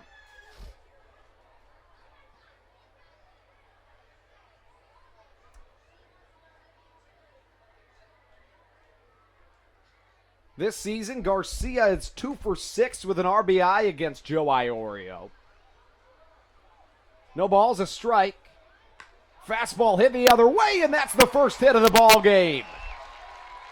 A no-hitter broken up in the 6th inning as Edwin Garcia extends his hit streak to 9 games. A much-needed hit for Blue Crabs is maybe that'll give him a spark. A scoreless game in the bottom of the 6th inning as Joe Iorio allows the first pitch, make that the first hit of this contest. Only 4 combined hits in the ball game. Benson to this point 0 for 2. Curveball in there, a throw down to first. It's just late. And the count 0-1 to Joe Benson. Benson reached on a walk and stole second base earlier today. He also struck out swinging for out number 3 of the first. Darren Downs started this game and had a no-hitter through 5, striking out 10 batters. It's tied for the 6th most by an Atlantic Leaguer this season. Mitch Lampson also tied for the 6th most by an Atlantic Leaguer this season. As is Dustin Knight, but Dustin Knight also has 12 strikeouts in an outing. It's back on August 31st against the York Revolution. That's tied for the 3rd most by an Atlantic Leaguer this season. I beg your pardon, the 2nd most. 0-1.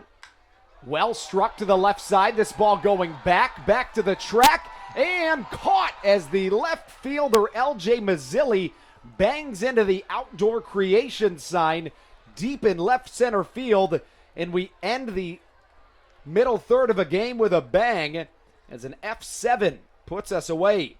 The Blue Crabs break up a no-hitter in this frame, but come out empty. We're scoreless through 6 on the Blue Crabs Broadcast Network.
Hector Sanchez will lead things off here in this top of the 7th inning. It's been a very swift game to this point. First pitch was at 6:40. The time now, just 8:13. Sanchez comes up in a scoreless contest, swings and misses at the first pitch he sees. Sanchez, an MLB veteran, spent 7 seasons at the highest level of baseball.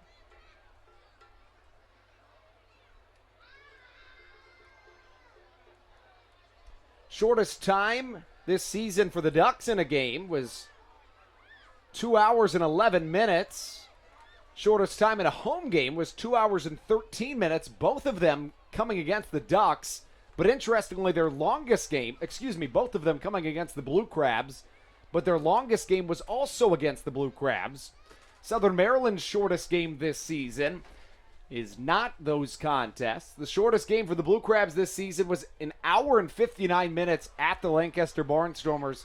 And guess who? Daryl Thompson got the start. Check down to first. No, he didn't, and the count 2 balls and a strike. The Blue Crabs broke up a Ducks no-hitter in the bottom of the 6th inning. Kevin McGovern back on the mound for his 7th. He's thrown 6 scoreless innings, 3 hits, 2 walks, 6 strikeouts. 3 balls and a strike. The pitch, well struck to the left side. Tony Thomas in his defensive squat doesn't move a muscle and catches it for out number 1. McGovern has thrown 77 pitches, 45 of them for strikes. Make that 76 pitches. As Debinson Romero comes up to the plate. The numbers lined up for Romero in that he was hitting 268 as a Duck this season, 280 versus left-handed pitching, but he's 0 for 2 today. Slider off the outside edge, ball number 1. He did enter play hitting just 152 against the Blue Crabs as a member of the Ducks. Began the season with the New Britain Bees, as it does not look like this will be a record-breaking evening this evening. As a ball into the shallow hole. What a play from Edwin Garcia as he Derek Jeter-esque jumps in the 5.5 hole and throws a dart across the infield. That's why that man was named the finest fielder in the Atlantic League last season. Take a bow, Edwin Garcia. Wow, what a play.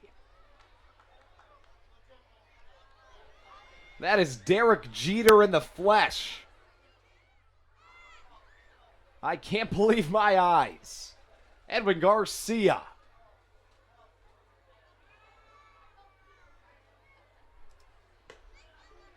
Two away in this inning as David Washington steps into the box. A ball and no strikes the count.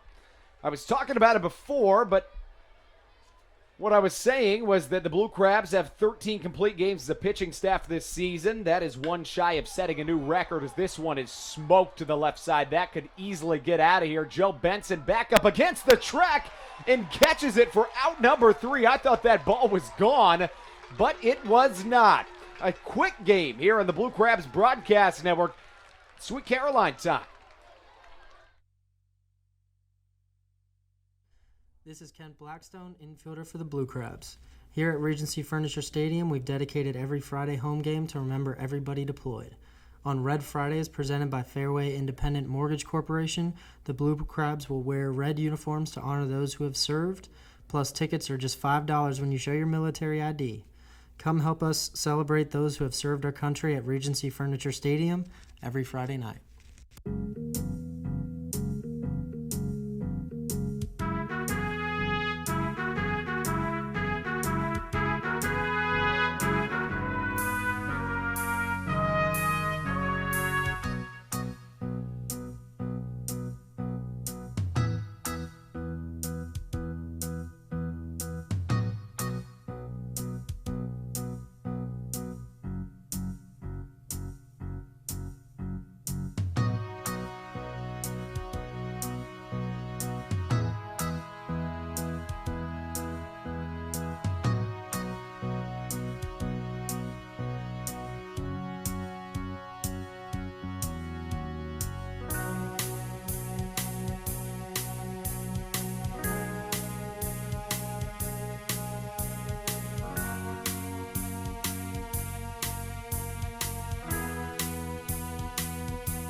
This is Kent Blackstone, and you're listening to the Blue Crabs Broadcast Network. Edwin Garcia with potentially the best play of the year defensively for the Blue Crabs, although Ruby Silva likely has something to say about that. He saved what would have been the fourth hit of this game for the Ducks. Tony Thomas steps into the right-handed batter's box.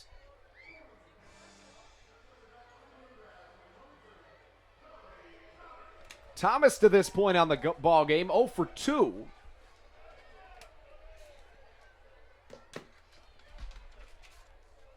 Thomas has struck out swinging 2 times, has not faced off against Joe Iorio today. Iorio allowed the no-hitter to be broken up back in the bottom of the 6th. First pitch off the outside edge, swung on and missed.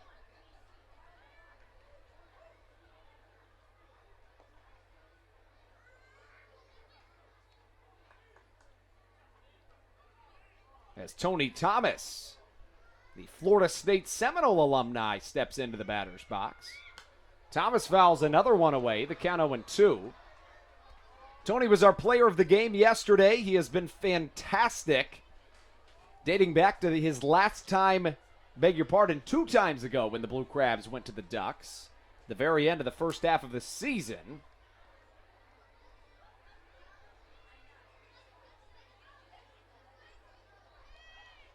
Iorio misses high and tight to count a ball and 2 strikes. Iorio is spelled I-O-R-I-O. Thomas entering play, hitting 1 for 6 against Joe Iorio on the season. 3 strikeouts against him. Curveball hit well into right center field. Way back goes Darby Myers, but he'll get to that ball all the way in the alley. He hit in to the Coors Light sign in right center field at the very last second as he caught out number 1. Not a whole lot to say about this game to this point.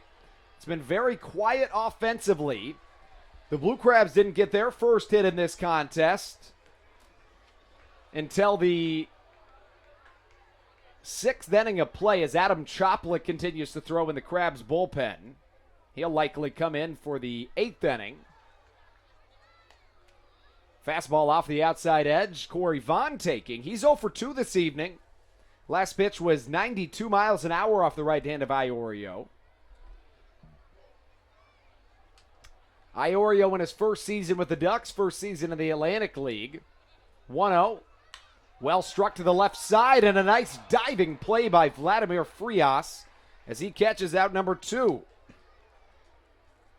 For a gauge as to how fast this game is going, around the Atlantic League, the deepest any other team right now is into the game is in the bottom of the 6th, assuming this one ends in regulation.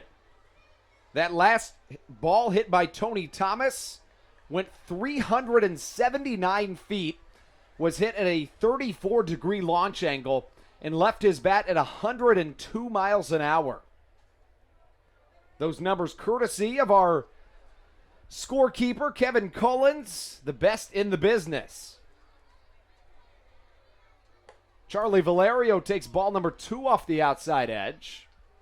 Valerio 0 for 2 with a pair of flyouts. He had a 342-foot flyout back in the 2nd inning to record out number 3. Ball number 3 off the outside edge. Charlie had a fantastic game against the Long Island Ducks a couple of weeks ago. This season, hitting .356 against Long Island. Enters play today in the homestand, hitting .571. Ground ball to the right side, a high chopper. The second baseman, Steve Lombardozzi, catches for out number 3. It's only 8:24, but we're headed to the 8th inning on the Blue Crabs Broadcast Network.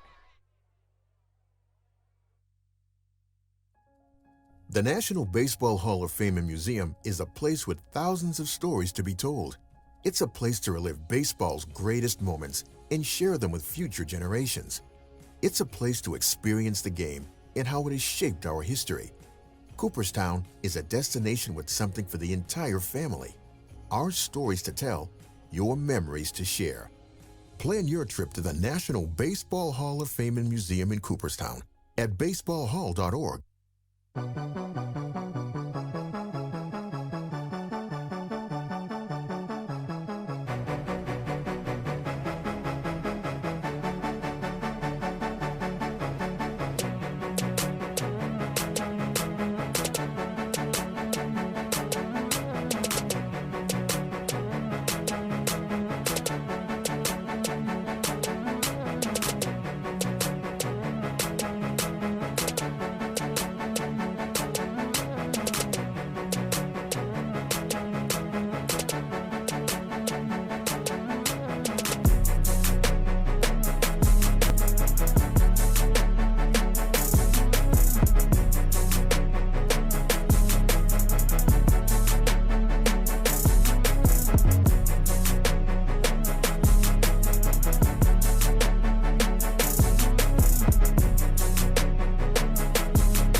This is Daryl Thompson, and you're listening to the Blue Crabs Broadcast Network.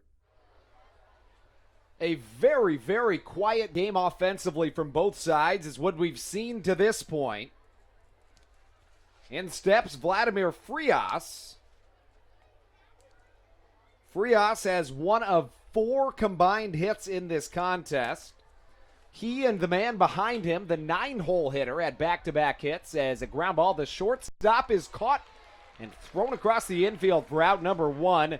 This game continues briskly. Adam Choplik on the mound for the Blue Crabs as Matt Latos warms in the bullpen.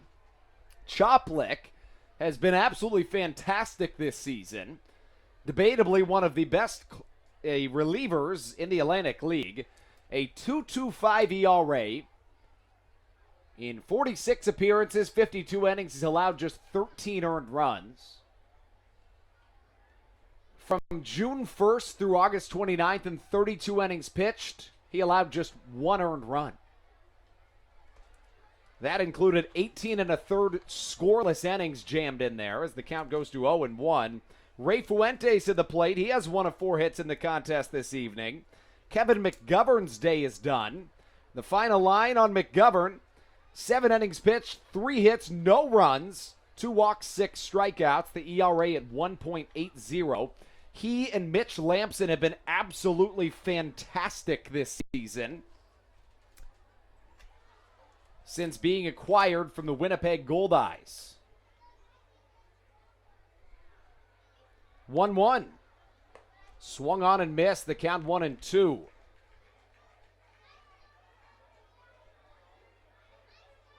Incredibly, since joining the Blue Crabs, Mitch Lampson and Kevin McGovern combined for 35 2/3 innings, 4 runs allowed between the two. In fact, they have made 5 starts combined, and only 1 time have they allowed a single run. That was Kevin McGovern's start against the York Revolution back on September the 6th. Make that the 8th. 2 balls, 2 strikes the count. Adam Choplik on the mound. That last pitch was 94.8 miles an hour. Left-on-left matchup. 3 of the 4 pitchers featured in today's game have been southpaws. 2-2, a little bit off the outside corner, 3-2 the count. That last pitch at 94 miles an hour. Choplik stands at 6 feet 9 inches on the mound, the tallest player in the Atlantic League, one of the tallest in professional baseball. Payoff pitch inside, ball number 4. So I thought. It's a foul ball, strike number 3. Apparently it hit Fuentes' bat, and Choplik will take that. Strike number 3. Top of the 8th, a scoreless game in Southern Maryland, just 4 combined hits. The ERA for Choplik down to 2.22.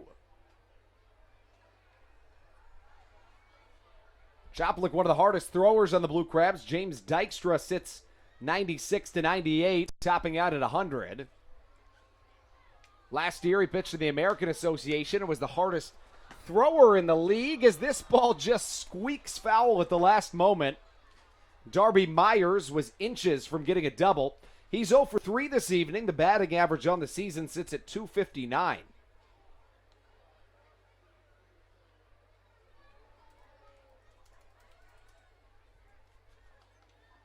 As Myers digs back into his right-handed batter's box. He peaked to the AAA level. That was last season. One of the times he was in AAA. He was with the Norfolk Tides in the International League in AAA, an affiliate of the Baltimore Orioles. 0-1. Jams him up a little bit, 0-2 the count. Darby Myers played for the Blue Crabs back in 2016 before getting back into the affiliated scene in 2018. Played with the Bridgeport 17. No balls, 2 strikes the count. Here comes Choplik, looking for his second strikeout in a row. Change up outside. There it is. We head into the bottom of the 8th inning. It has been a pitcher's duel in the finest of the term here on the Blue Crabs Broadcast Network.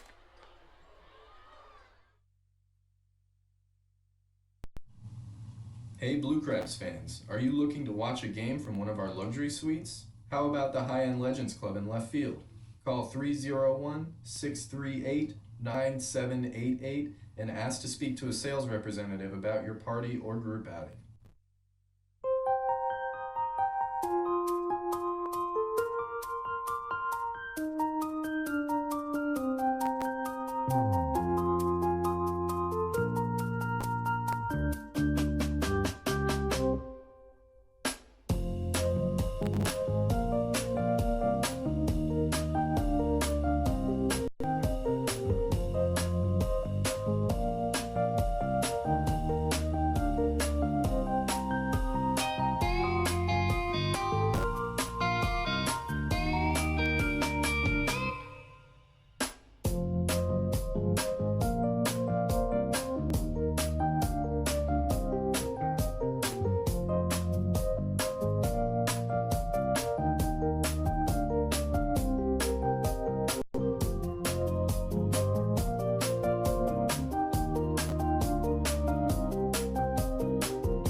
This is Andrew Johnston, and you're listening to the Blue Crabs Broadcast Network.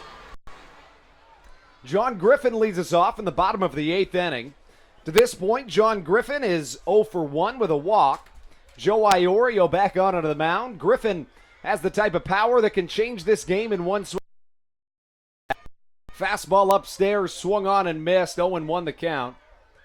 The last time these two teams met, they went into extra innings. The Blue Crabs won in 10. The Ducks had a 2-out rally in the bottom of the 9th to score a run. That was the only earned run Daryl Thompson would allow that evening. Slider off the outside edge, a ball and a strike. Mentioning Thompson, head over to WTOP.com, go to their sports section, and feel free to click on Daryl Thompson's story.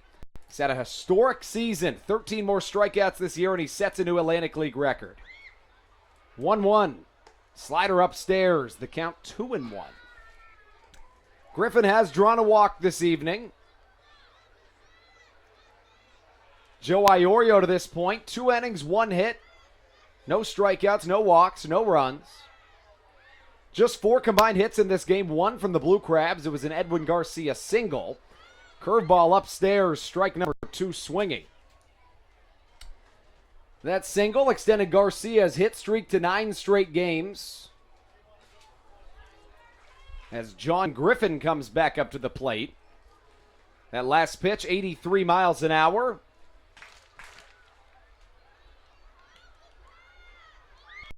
Iorio, a deep breath, the 2-2. Well struck, but well foul. Will stay at 2-2. Blue Crabs pitching staff this season has been tremendous against the Ducks. A 3.37 ERA, just 59 earned runs and 158 innings pitched coming into today. 132 strikeouts, 45 walks. 2-2. Griffin sends it high in the sky, but over our heads in the press box.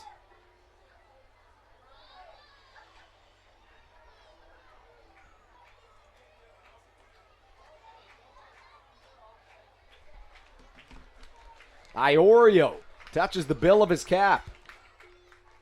Griffin back into his batter's box. Matt Lato's up and warming in the Blue Crabs bullpen. 2-2.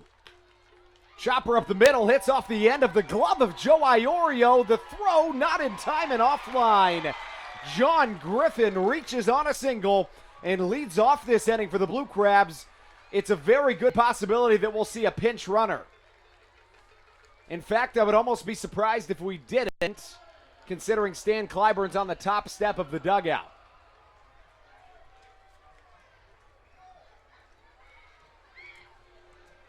And that's the day for Joe Iorio, or so it appeared. I think his catcher just wants to talk signs with him. That's the only time you're allowed it. And here comes the pinch runner. Ruby Silva will come in to run for John Griffin. Silva got the day off. And Silva's going to stand at second base. Not quite sure why.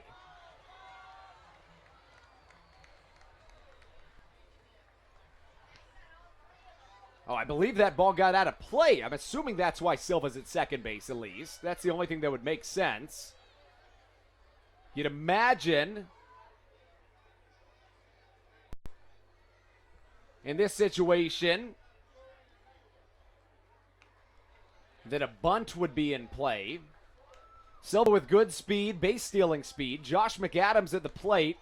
No outs, a runner in scoring position. Bunt is shown. It's put down, and is it caught? Yes, it is. Joe Iorio catches, throws to second. It's not in time. But wow, what a play we just saw from Joe Iorio. I can't believe it. If that ball dropped, there would have been runners at first and second with no outs. They tell you as a pitcher, don't dive for a bunt. Iorio put that in his back pocket, dove and caught it. What a catch that was. As Travis Witherspoon comes up to the plate. Witherspoon with great speed. Wouldn't be shocked if we saw another bunt here, because he has bunt for single speed. One down as Josh McAdams bunts into a pop-out. He was just trying to sacrifice himself. This pitch low and away. Witherspoon tells Silva hold up at second, and he does. 1-0 the count. Matt Latos continues to warm in the Blue Crabs bullpen. Southern Maryland looking to pick up a win here. This is their best run scoring opportunity they've had this game. Joe Iorio on the mound after a fantastic defensive play. Sinker in there for strike number 1.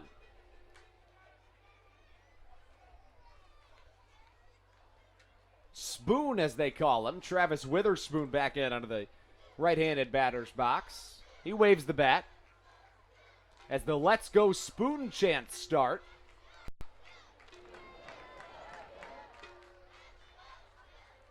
One the count. Silva at second.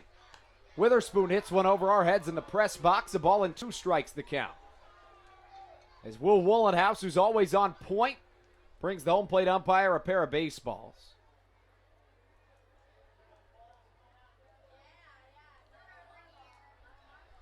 Joe Iorio's ERA currently at 2.77.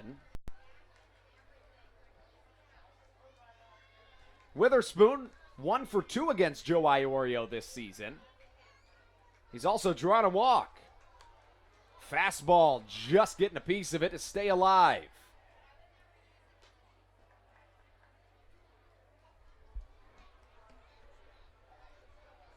Witherspoon readjusts the helmet on his head. 1-2 as Kent Blackstone awaits on deck. Edwin Garcia in the hole. Could be the biggest play of the game coming your way right now. High and out. Count 2-2.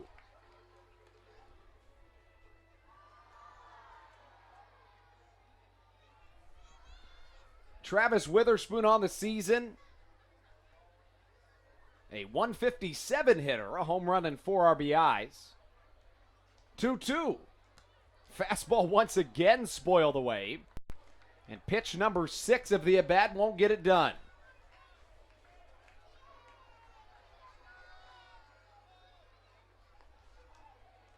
Witherspoon in a battle with Joe Iorio.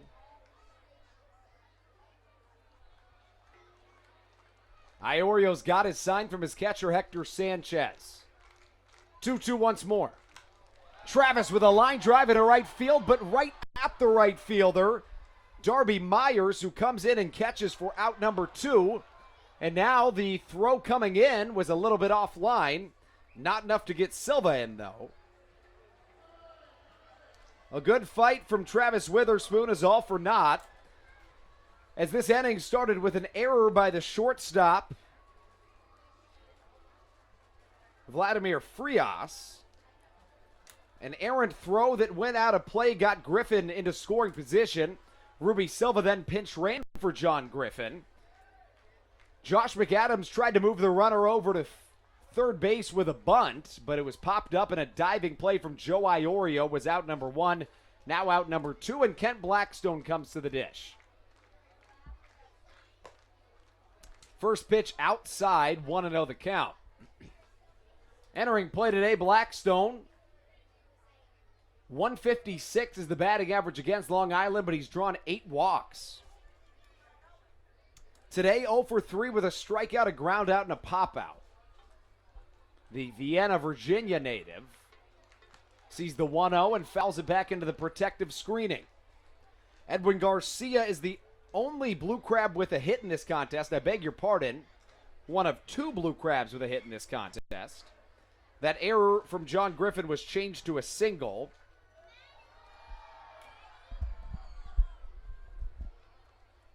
Garcia on deck, Joe Benson in the hole.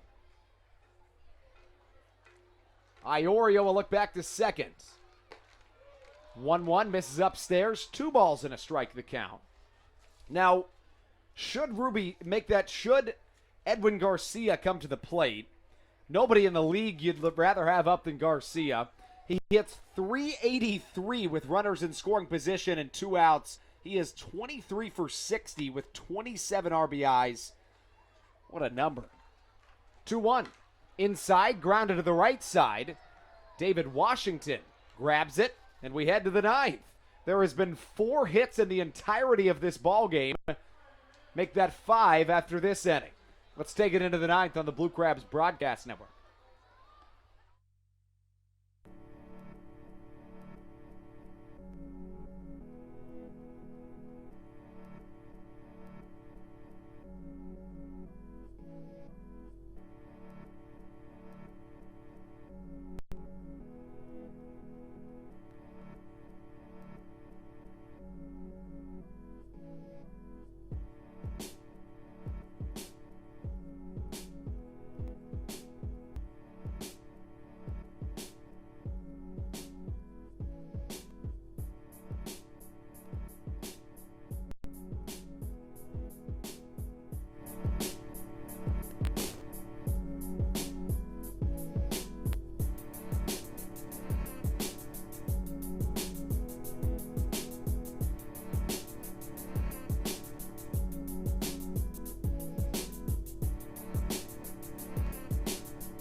This is Matt Latos, and you're listening to the Blue Crabs Broadcast Network.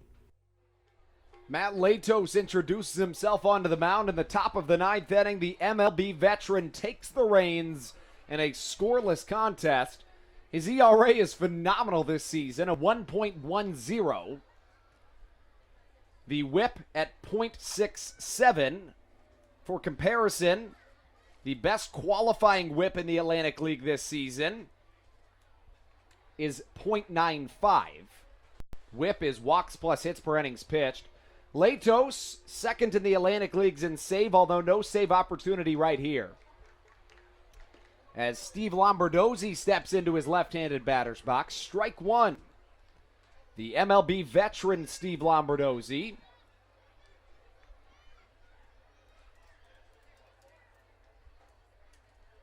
As Latos comes back onto the mound, he's allowed 1 earned run and 4 1/3 innings against the Ducks this season. A nasty splitter gets over the bat of Lombardozzi, and the count 0-2. Latos is buying the team a post-game spread from Red Lobster this evening. He is a clubhouse guy in every sense of the term. Everybody in there loves him. Top of the ninth action. A scoreless game with just 5 combined hits in it. 0-2 misses downstairs. The count 1-2. Ruby Silva will remain in this game as the designated hitter. Let's run back through the pitching to this point. Darren Downs got the start. No hits, 2 walks, no runs, 10 strikeouts through 5 innings. Joe Iorio then came in for 3 innings of 2-hit, no-run baseball, no walks or strikeouts. For the Blue Crabs, Kevin McGovern got the start. 7 innings of scoreless baseball, 3 hits as one's fouled away. 2 walks for McGovern, 6 strikeouts. He exits with a 1.80 ERA. Adam Choplik came in next, an inning of scoreless, walkless, and hitless baseball. And a total of 2 strikeouts in that inning. In this homestand, the Blue Crabs bullpen finds themselves in their last 2 games, 3 1/3 innings, no runs or hits or walks.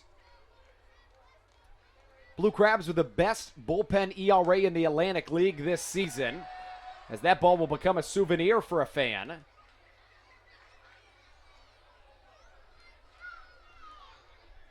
In the second half of the season, the Blue Crabs bullpen has just been astounding.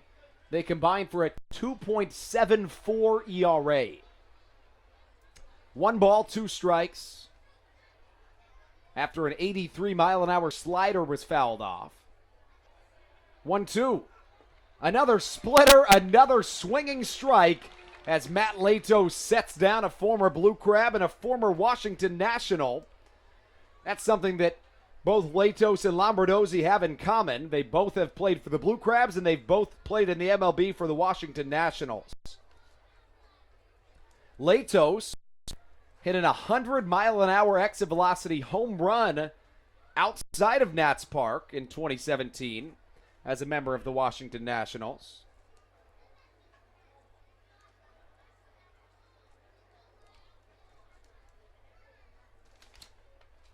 Lombardozzi strikes out.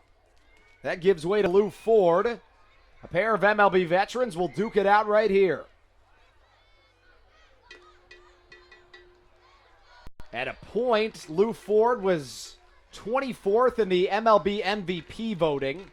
He's currently in his 10th season with the Ducks. That's the longest tenured on their roster. Serves as a player/hitting coach.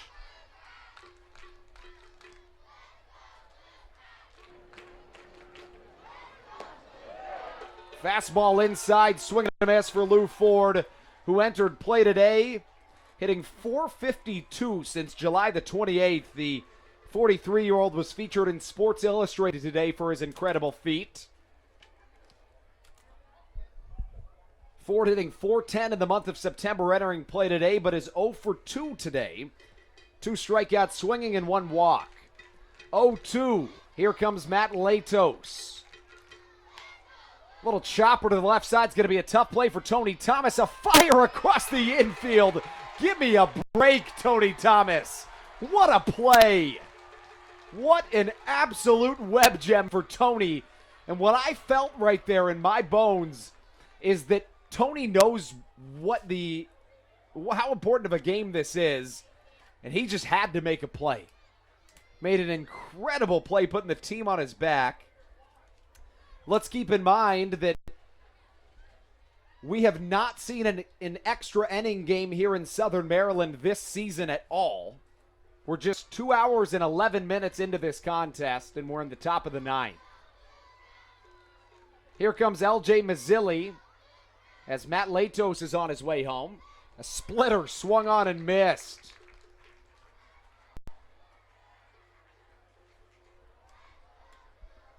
Mazzilli 0 for 2 today. He's drawn a walk and struck out once. Also was recorded out number 3 on a fielder's choice.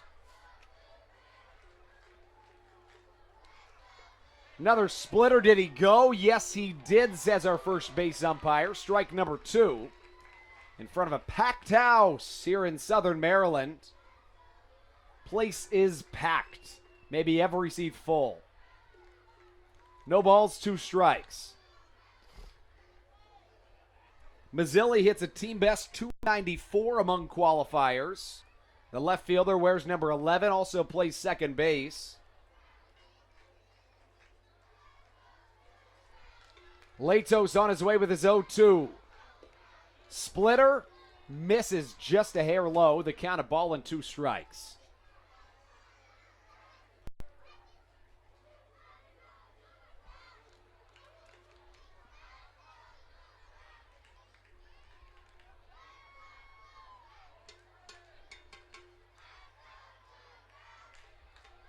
Matt Latos set at the belt. Could he get 3 up, 3 down? Not quite yet. 1-2 goes the count. Mazzilli came into play hitting .345 against the Blue Crabs this season. It is a scoreless game in the top of the ninth. Southern Maryland will send up the heart of their order when we come back. It'll be Edwin Garcia, Joe Benson, and Tony Thomas. A ball and 2 strikes to L.J. Mazzilli. What'll Latos come with? It's a fastball high and in. Nice pick out of the dirt from Josh McAdams in 9 innings of scoreless baseball from Southern Maryland have come and gone on the Blue Crabs Broadcast Network.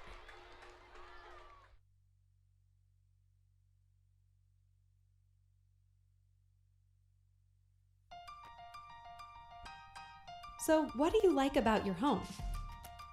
Practice like hockey. I practice stick handling and sometimes shooting. Mommy. Go outside sometimes. I like playing lacrosse.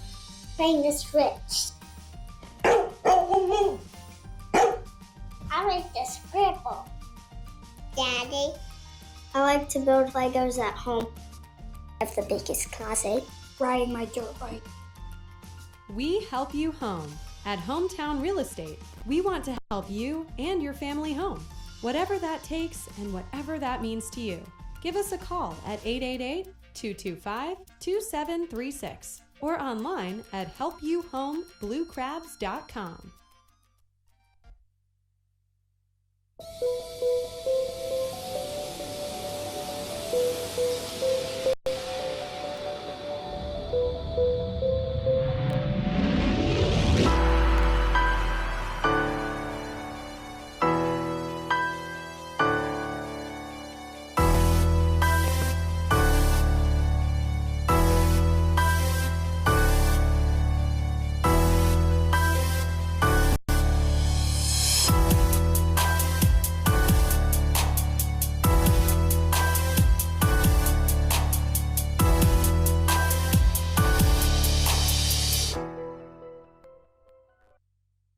This is Corey Vaughn, and you're listening to the Blue Crabs Broadcast Network.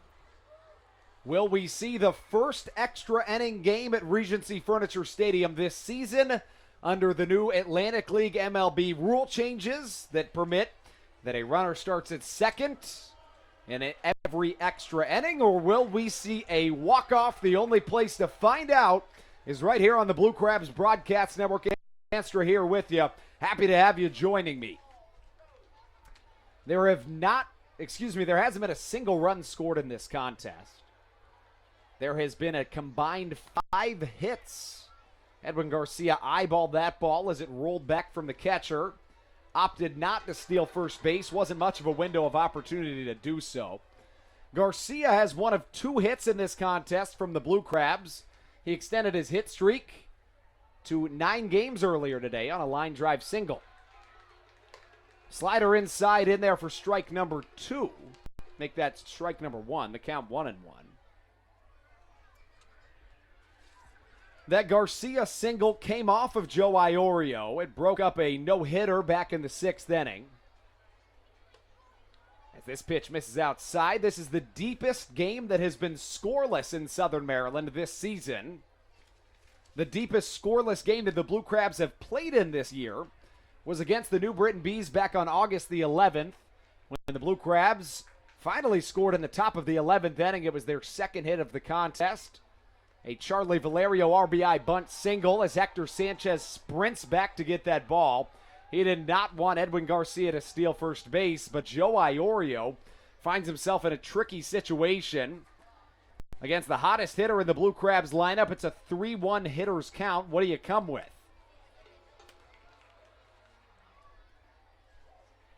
Iorio has thrown 42 pitches. He's allowed 2 hits. As Garcia sends a high shot to the left side. Could this be caught? In foul territory, the left fielder LJ Mazzilli pulled up at the last moment.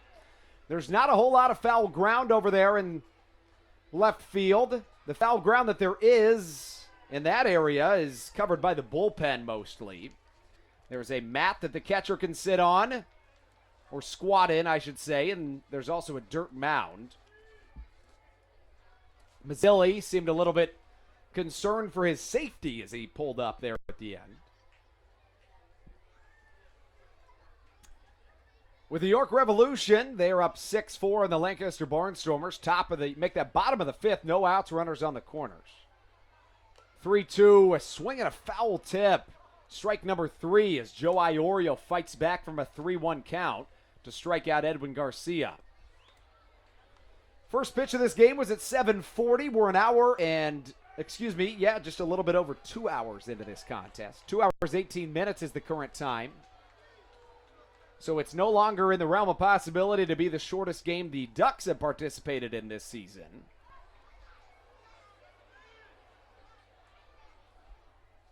Their shortest home game came against the Blue Crabs, and their shortest road game came against the Blue Crabs. Southern Maryland's shortest game this season was an hour and 59 minutes at the Lancaster Barnstormers, one of 2 Atlantic League games this season to finish under 2 hours. The other occurred with the Somerset Patriots. A ball and no strikes the count, bottom of the 9th. Joe Benson of the dish, he's 0 for 2. Fastball low and away, and he's ahead in the count in a hitter's count, 2-0. Benson did reach on a walk in the 4th inning. He was the 2nd Blue Crabs base runner of the contest after John Griffin. Only one Blue Crab has reached twice in this contest. It is John Griffin. 2-0 in there for strike number 1 looking, 2-1 the count. At this point, Joe Iorio has issued at least 2 balls to each of the batters he's faced, so you got to make him prove that he can throw a strike in this circumstance. You can't be swinging on a 2-0, and Benson knew that. Make him prove that he can get one in the zone and go from there. That's the MLB veterans mentality. 2-1. Ground ball up the middle, and it gets through. Southern Maryland on the bases as Joe Benson comes through with a monumental base hit single. Just the 3rd hit for the Blue Crabs in this contest. 3 hits for the Blue Crabs, 3 hits for the Long Island Ducks. Darren Downs got the start in this game, and now Tony Thomas has the chance to play hero. Thomas sent an absolute missile into the outfield earlier in this contest. Came off the bat at 102 miles an hour, went 379 feet to right center field. First pitch low and away for strike number 1. 379 feet would absolutely blast past that left field mini monster that sits at just 310 feet in the left field corner. But in the right center portion, that's arguably the deepest part of the field. Benson stole a base earlier in this game. See if he does it again. Fastball high and tight, and it is fouled over my head in the press box. I could hear it bounce on the canopy above my head. Iorio still pumping 90-mile-an-hour fastballs. First pitch of this at bat was a 91-mile-an-hour four-seam fastball. Second pitch at 89.7 miles per hour. Iorio in his fourth inning of work. 0-2. Tony Thomas takes off the outside corner. It just misses for ball number 1. Thomas was 2 for 3 with a home run, a sacrifice fly, and 3 RBIs yesterday. He was our player of the game. Come out to the game tomorrow. Huge announcement coming your way as a pickoff to first is not in time.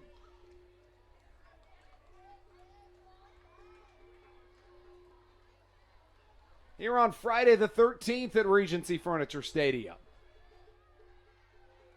Thomas waves the bat, the 1-2.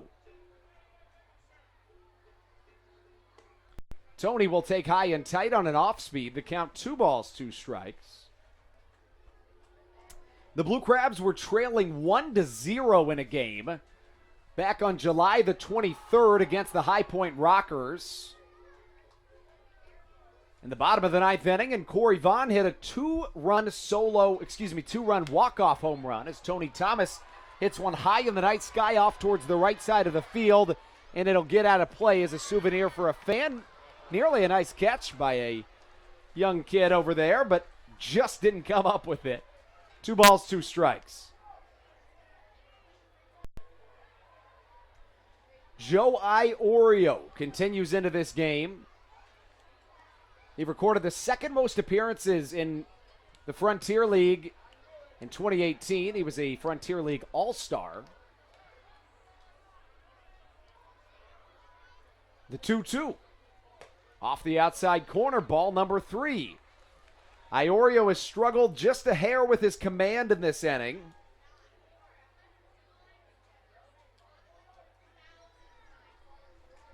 He issued 3 balls to the leadoff batter, Edwin Garcia, 2 balls to Joe Benson, and now 3 balls to Tony Thomas. Pickoff to first, not in time. That's his second pickoff attempt at this at bat. Iorio sitting anywhere from 89 to 92 in miles per hour with the fastball. Thomas hit his 16th home run yesterday, has 2 in the last 3 games. He takes one high and outside. Here comes Corey Vaughn to the dish. As Southern Maryland's in business, back-to-back base runners reach, and the Ducks realistically don't have a go-to closer. Pedro Beato came their closer, but he's no longer with the team. They don't really have a closer to go with, which is arguably why they today opted to throw 2 starters in this game. Something that they have either been doing or planning on doing in the future, is what I hear. Corey Vaughn holds the only walk-off home run by a Blue Crab this season. All he needs is a single to win this one. Fastball, strike number 1. Swinging to the New York Mets draft pick. Was a 4th rounder, was Corey Vaughn. He was the 2019 Atlantic League Home Run Derby champion. And for the 3rd year in a row was a Atlantic League All-Star. Corey Vaughn, can he play hero? Wait to see. Splitter low and away. 1-1 the count. Checking down to the Ducks bullpen, I don't see any action. So the manager, Wally Backman, has put all of his chips into the basket of Joe Iorio. There have been 6 hits in this game. 3 from either side. No runs have been scored. We're in the bottom of the 9th inning.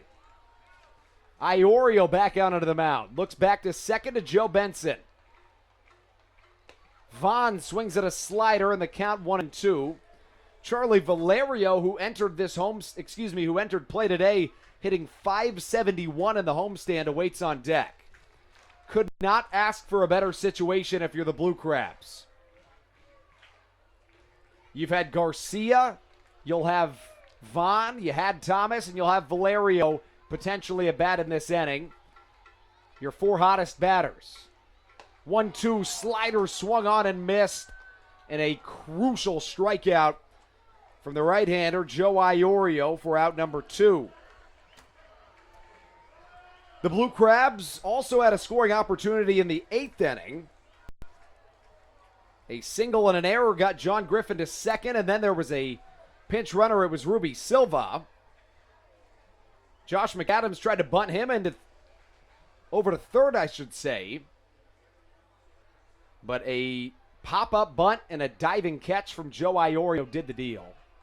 Charlie Valerio up to the dish. Valerio 0 for 3 with 2 pop-outs. 2 down, runners at first and second. First pitch. Low and away, ball number 1. As Charlie Valerio comes back.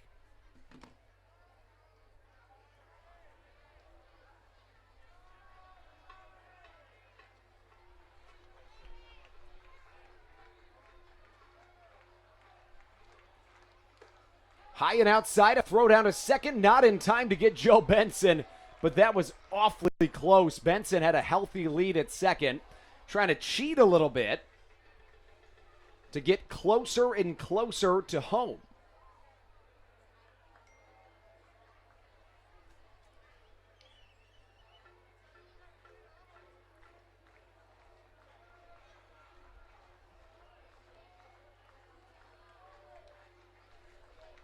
Charlie Valerio with a 2-0 count.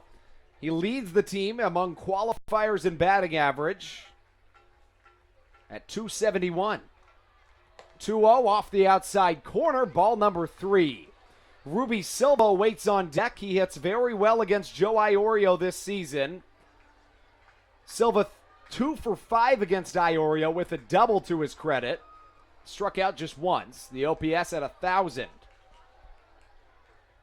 Valerio this season, 4 for 6 against Joe Iorio with a double and 2 home runs. 3-0, he takes its ball, make that strike number 1. The OPS for Charlie Valerio against Joe Iorio is 2,500, and the batting average is .667. 3 extra base hits in 6 at-bats, 4 hits in total. No strikeouts, no walks. 3 balls and a strike the count. This is the 3rd time this inning that Joe Iorio has issued a hitter's count to a Blue Crabs batter. Will Charlie Valerio be the one to capitalize and walk it off? 3-1, here it comes. Valerio gets a piece of it, but it's fouled back in the count 3-2. Now, there's 2 down in the inning. Runners at first and second, a 3-2 count. So Joe Benson will surely go on the pitch. That means that if there's a single into the outfield, there's about a 99% chance that Joe Benson scores with his good speed. So a single more or less wins it. Couldn't ask for a better situation. Full count, 2 outs, runners at first and second, bottom of the 9th. Valerio sends one into right center field. That could be the ball game, folks. And it just comes up short. Off the bat, I thought that was certainly the contest, but Ray Fuentes snags it for out number 3, and for the first time this season, we take it into extra innings on the Blue Crabs Broadcast Network. Hi, this is Hall of Famer Carlton Fisk. Make your plans today to visit Cooperstown and the Baseball Hall of Fame and Museum.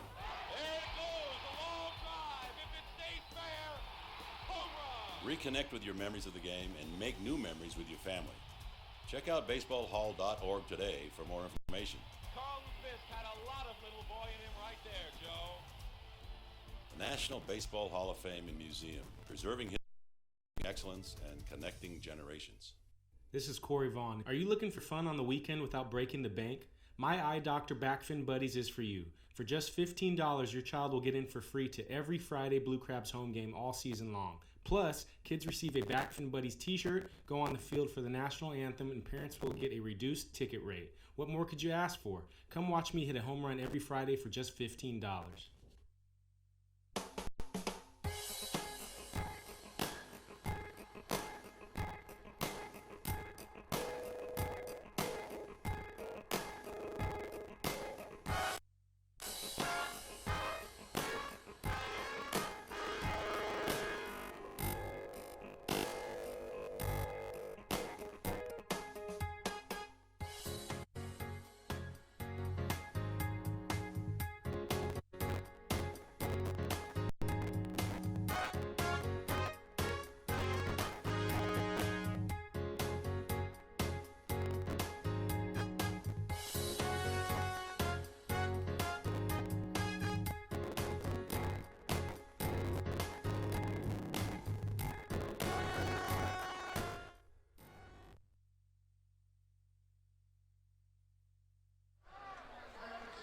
Welcome back into the Blue Crabs Broadcast Network as we take you in to extra innings for the first time in Southern Maryland this season.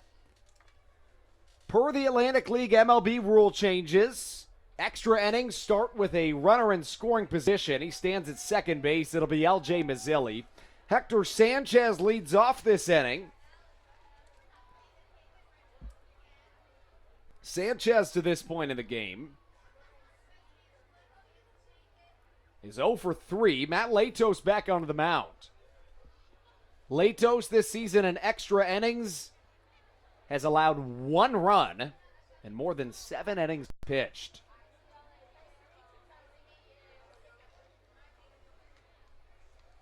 Oh, 0-1 the count.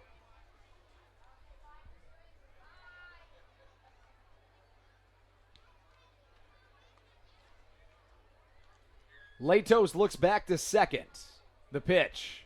Fastball, ground ball to the right side. It gets through the infield. The runner will be raved around third, and Travis Witherspoon with no throw home. And the Ducks strike first in the 10th inning. That's just the 7th combined hit between the teams in this entire contest. And Hector Sanchez picked up his 54th RBI of the season. 1-0 the score, Ducks on top. Finally, we have a score. It's the deepest that a game has gone this season.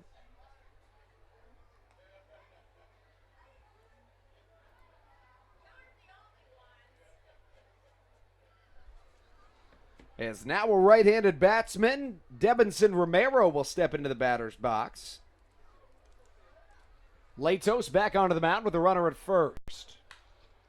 Line drive into the stands. Foul ball.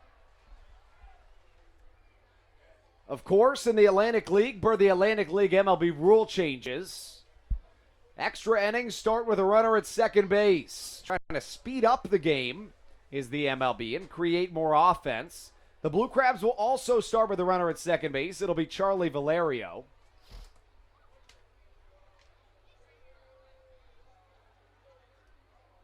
As Debinson Romero steps up. He's 0 for 3 today. Fastball inside, ball number 1.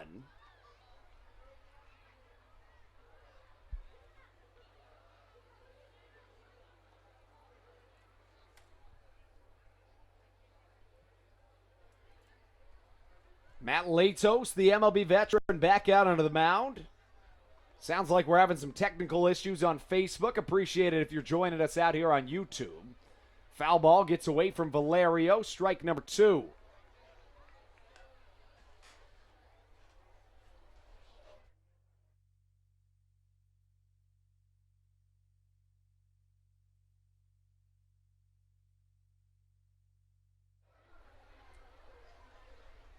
The count of ball and 2 strikes to Debinson Romero.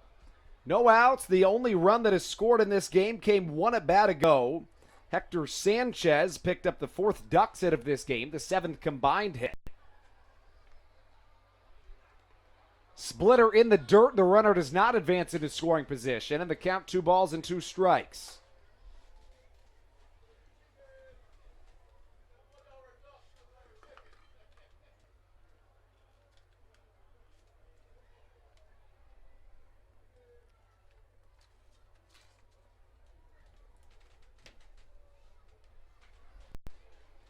Two balls, 2 strikes at the dish. Debinson Romero. He's 0 for 3 with 2 groundouts and a pop-out today. Top of the 10th inning of baseball in Southern Maryland. Well struck into the left center alley. Corey Vaughn sprints, comes under it. Out number 1.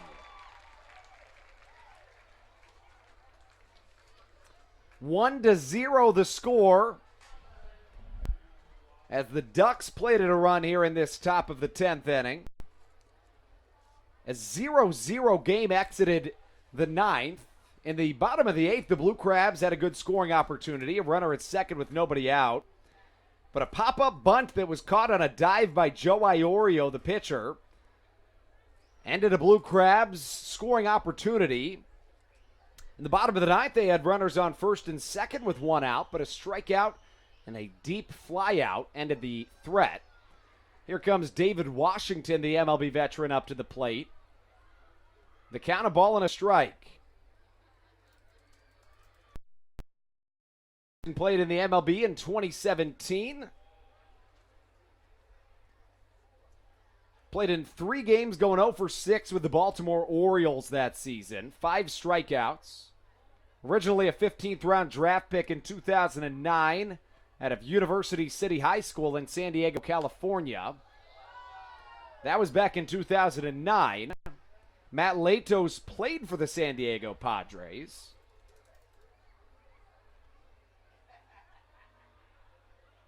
In fact, the year that David Washington was drafted out of a high school in San Diego, Matt Latos was making his MLB debut with the San Diego Padres. A ball and a strike. Latos gets one past David Washington, and the count 1-2. Latos, 31 years old. Washington, 28, almost 29 years old.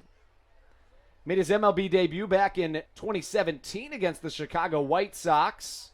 5 days later, he'd play in his most recent MLB appearance versus the Cleveland Indians. Latos, the count 1-2. Fastball upstairs, see you later, strikeout. And that brings up Vladimir Frias. First extra inning game that we've seen this evening. Matt Latos, a 9-year MLB veteran. He's buying a post-game spread for the team this evening. It'll be catered by Red Lobster. Latos, very generous in that aspect. Really a good clubhouse guy, is beloved by all of his teammates. 2 down, top of the 10th. 1-0 the score, Ducks on top. Jammed up is Vladimir Frias. He fouls it away for strike number 1.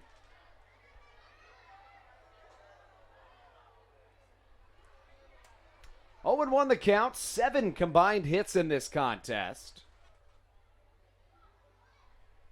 4 of them from the Ducks. 1 of them in this extra inning period. Free baseball on the Blue Crabs Broadcast Network. 0-1 the count. 1 on, 2 down. Foul ball, strike number 2. Latos made his MLB debut at the ripe age of 21. Made it with the Padres, finished 8th in the Cy Young voting with the Padres in his sophomore season, going 14-10 with a 2.92 ERA that season. Posted a phenomenal 71-59 record and a 3.64 ERA in his MLB career. 0-2, chopper to the shortstop, Edwin Garcia. He goes, and one shortstop puts out another as we head into the bottom of the 10th inning here on the Blue Crabs Broadcast Network.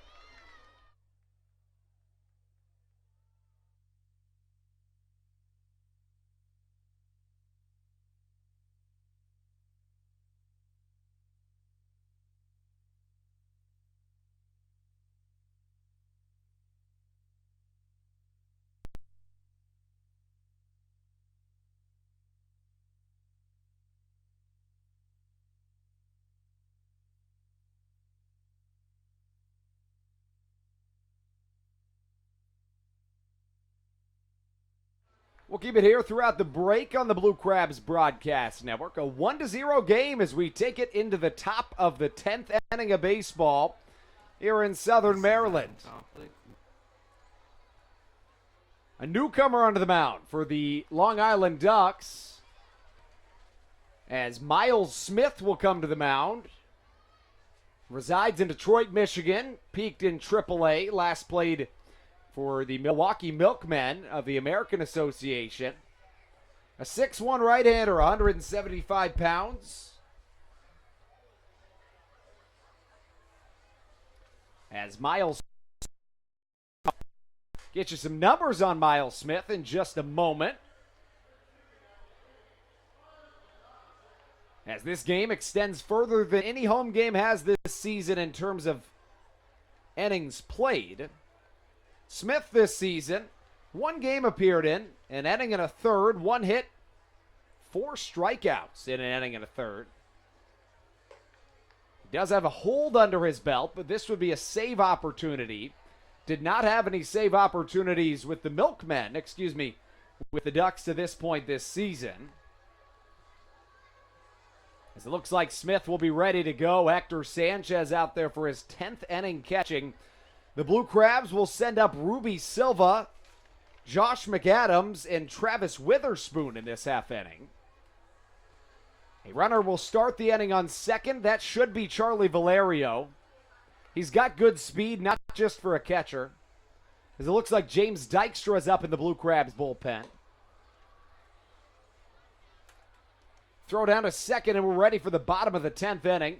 The Blue Crabs lost out on scoring opportunities in the bottom of the 8th and the bottom of the 9th. They'll look to capitalize with a runner in scoring position to start the bottom of the 10th. Ruby Silva comes up to the plate. Silva puts himself in a little bit of an unfortunate situation in terms of one aspect. If you're thinking about his hit streak, he is on a 7-game hit streak, but this will be his first plate appearance of the game, so if he comes up shy, well, then he'd find himself losing his hit streak. Charlie Valerio is the runner at second. Ruby Silva steps into the left-handed batter's box. He entered this game earlier as a pinch runner for John Griffin when Griffin singled and got into scoring position on an error. Silva was held at second base for the duration of that inning. In the bottom of the 9th, the Blue Crabs had runners at first and second with one out, but came up empty as the count goes to 1-0. Ruby Silva has one walk-off hit this season. That was the first Blue Crabs walk-off of the year back on May 13th. Silva, a chopper to second base. It eats up Ray Fuentes. Not Ray Fuentes. Steve Lombardozzi a little bit. But Silva does his job by moving a runner into third base, as the Blue Crabs are now just 90 feet from tying this contest. Josh McAdams comes to the plate. Infield in for the Long Island Ducks. A single ties this game. Travis Witherspoon awaits on deck.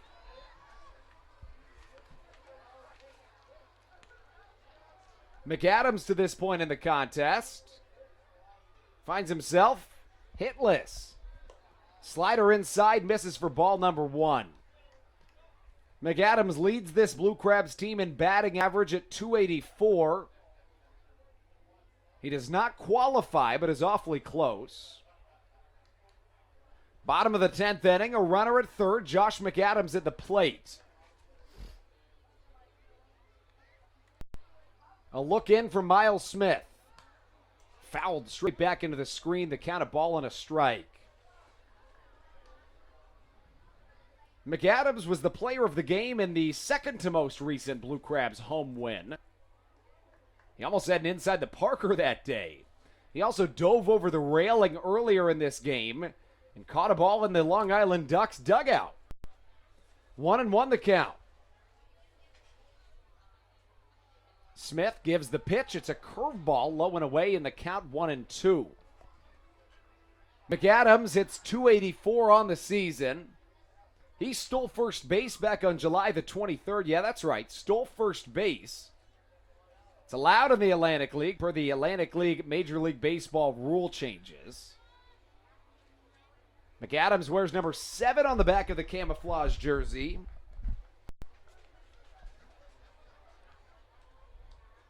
A ball and 2 strikes the count. This one almost gets away from Hector Sanchez as he flips the mask off of his head. He gets that ball back. McAdams stays put at the dish. So does Charlie Valerio at third.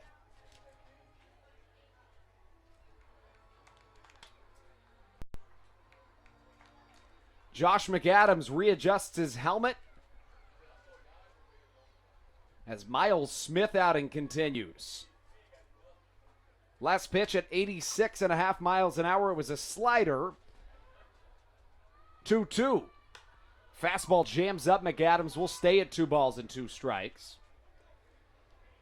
This game was scoreless in regulation. 18 half innings. Did not see a single run. The top of the 10th, the Ducks put up the first run of the contest. Hector Sanchez came through with an RBI single. Keep in mind, in the Atlantic League this season, a runner starts an extra inning at second base. 2-2 on its way. McAdams hits one well down the right field line, but foul, and he knew it. And he'll stay put at the dish.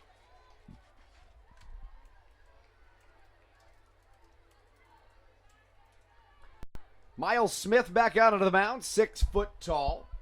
Originally drafted out of Miami-Dade College in 2012, was selected by the New York Mets.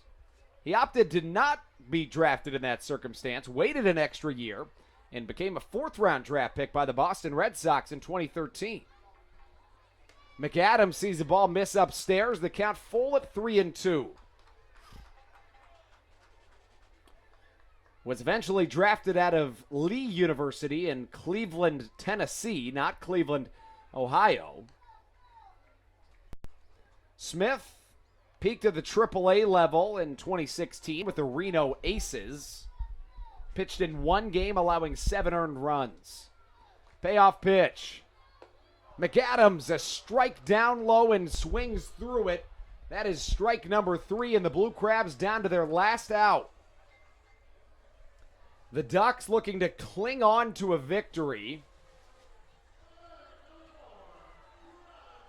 And it's Travis Witherspoon that comes to the plate. Bottom of the 10th. A 1-0 game and a runner at third. James Dykstra continues to warm in the Blue Crabs bullpen. Miles Smith with the pressure on. Travis Witherspoon could say the same. Witherspoon spent 7 seasons in the minor leagues. Is a friend of Mike Trout's. In fact, he had one of Mike Trout's bat models earlier this season. It broke, and he gave that broken bat to Will Woolenhouse, the Blue Crabs bat boy. One of the bat boys, the other Nick Woolenhouse's brother. Kent Blackstone awaits on deck. Edwin Garcia in the hole. Runner at third is Charlie Valerio. 2 down to the bottom of the 10th. Fastball outside corner in there for strike number 1.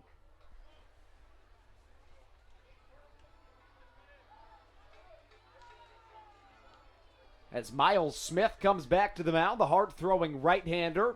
Full name, Miles Wesley Smith. 27 years old. Has started just 18 games in his career as compared to 215 total appearances. Strike number 2 swung on and missed from Witherspoon. That's why you get 3 strikes, as they say.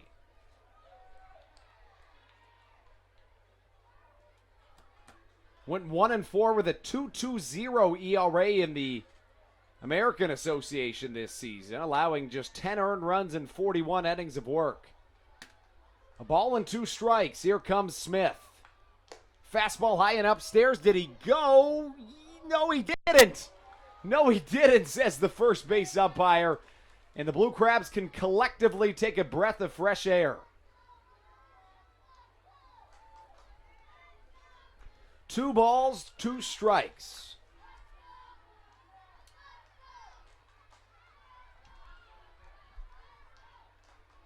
One to 0 game in the bottom of the 10th. Strike number 3 swinging. And in a gut-wrenching defeat, the Blue Crabs drop this series opening contest as Travis Witherspoon goes down swinging. Let's take a short break, and we'll be right back on the Blue Crabs Broadcast Network.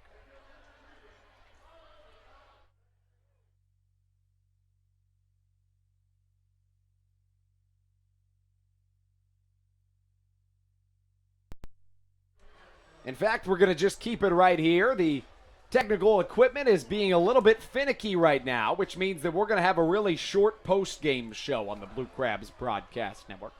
The final score of this contest, 1-0. Kevin McGovern got the start and a no decision. Darren Downs did the same. Downs pitched 5 innings, no hits, 10 strikeouts, while Kevin McGovern went 7 strong, no runs, 3 hits allowed. The Blue Crabs allowed just 4 hits this evening, and 1 run. It was not earned, as it came with the runner that started in scoring position in the top of the 10th. Southern Maryland struggled in that they had 2 scoring opportunities go to waste. One in the 8th inning when John Griffin led off the inning with a single and reached second on an error. But in that situation, the Blue Crabs came up empty as Joe Iorio made a diving catch on a bunt. Next up came a 9th inning potential rally. Runners on first and second in the bottom of the 9th, but the Blue Crabs came up empty yet again after a strikeout and a deep pop out to right center field. It was a good one, but the Blue Crabs come up just short in a gut-wrenching defeat. Once again, really deep apologies, but technical difficulties are not going to allow us to continue this broadcast. Thanks so much for tuning in. Really appreciate your time. And as always, let's go Blue Crabs.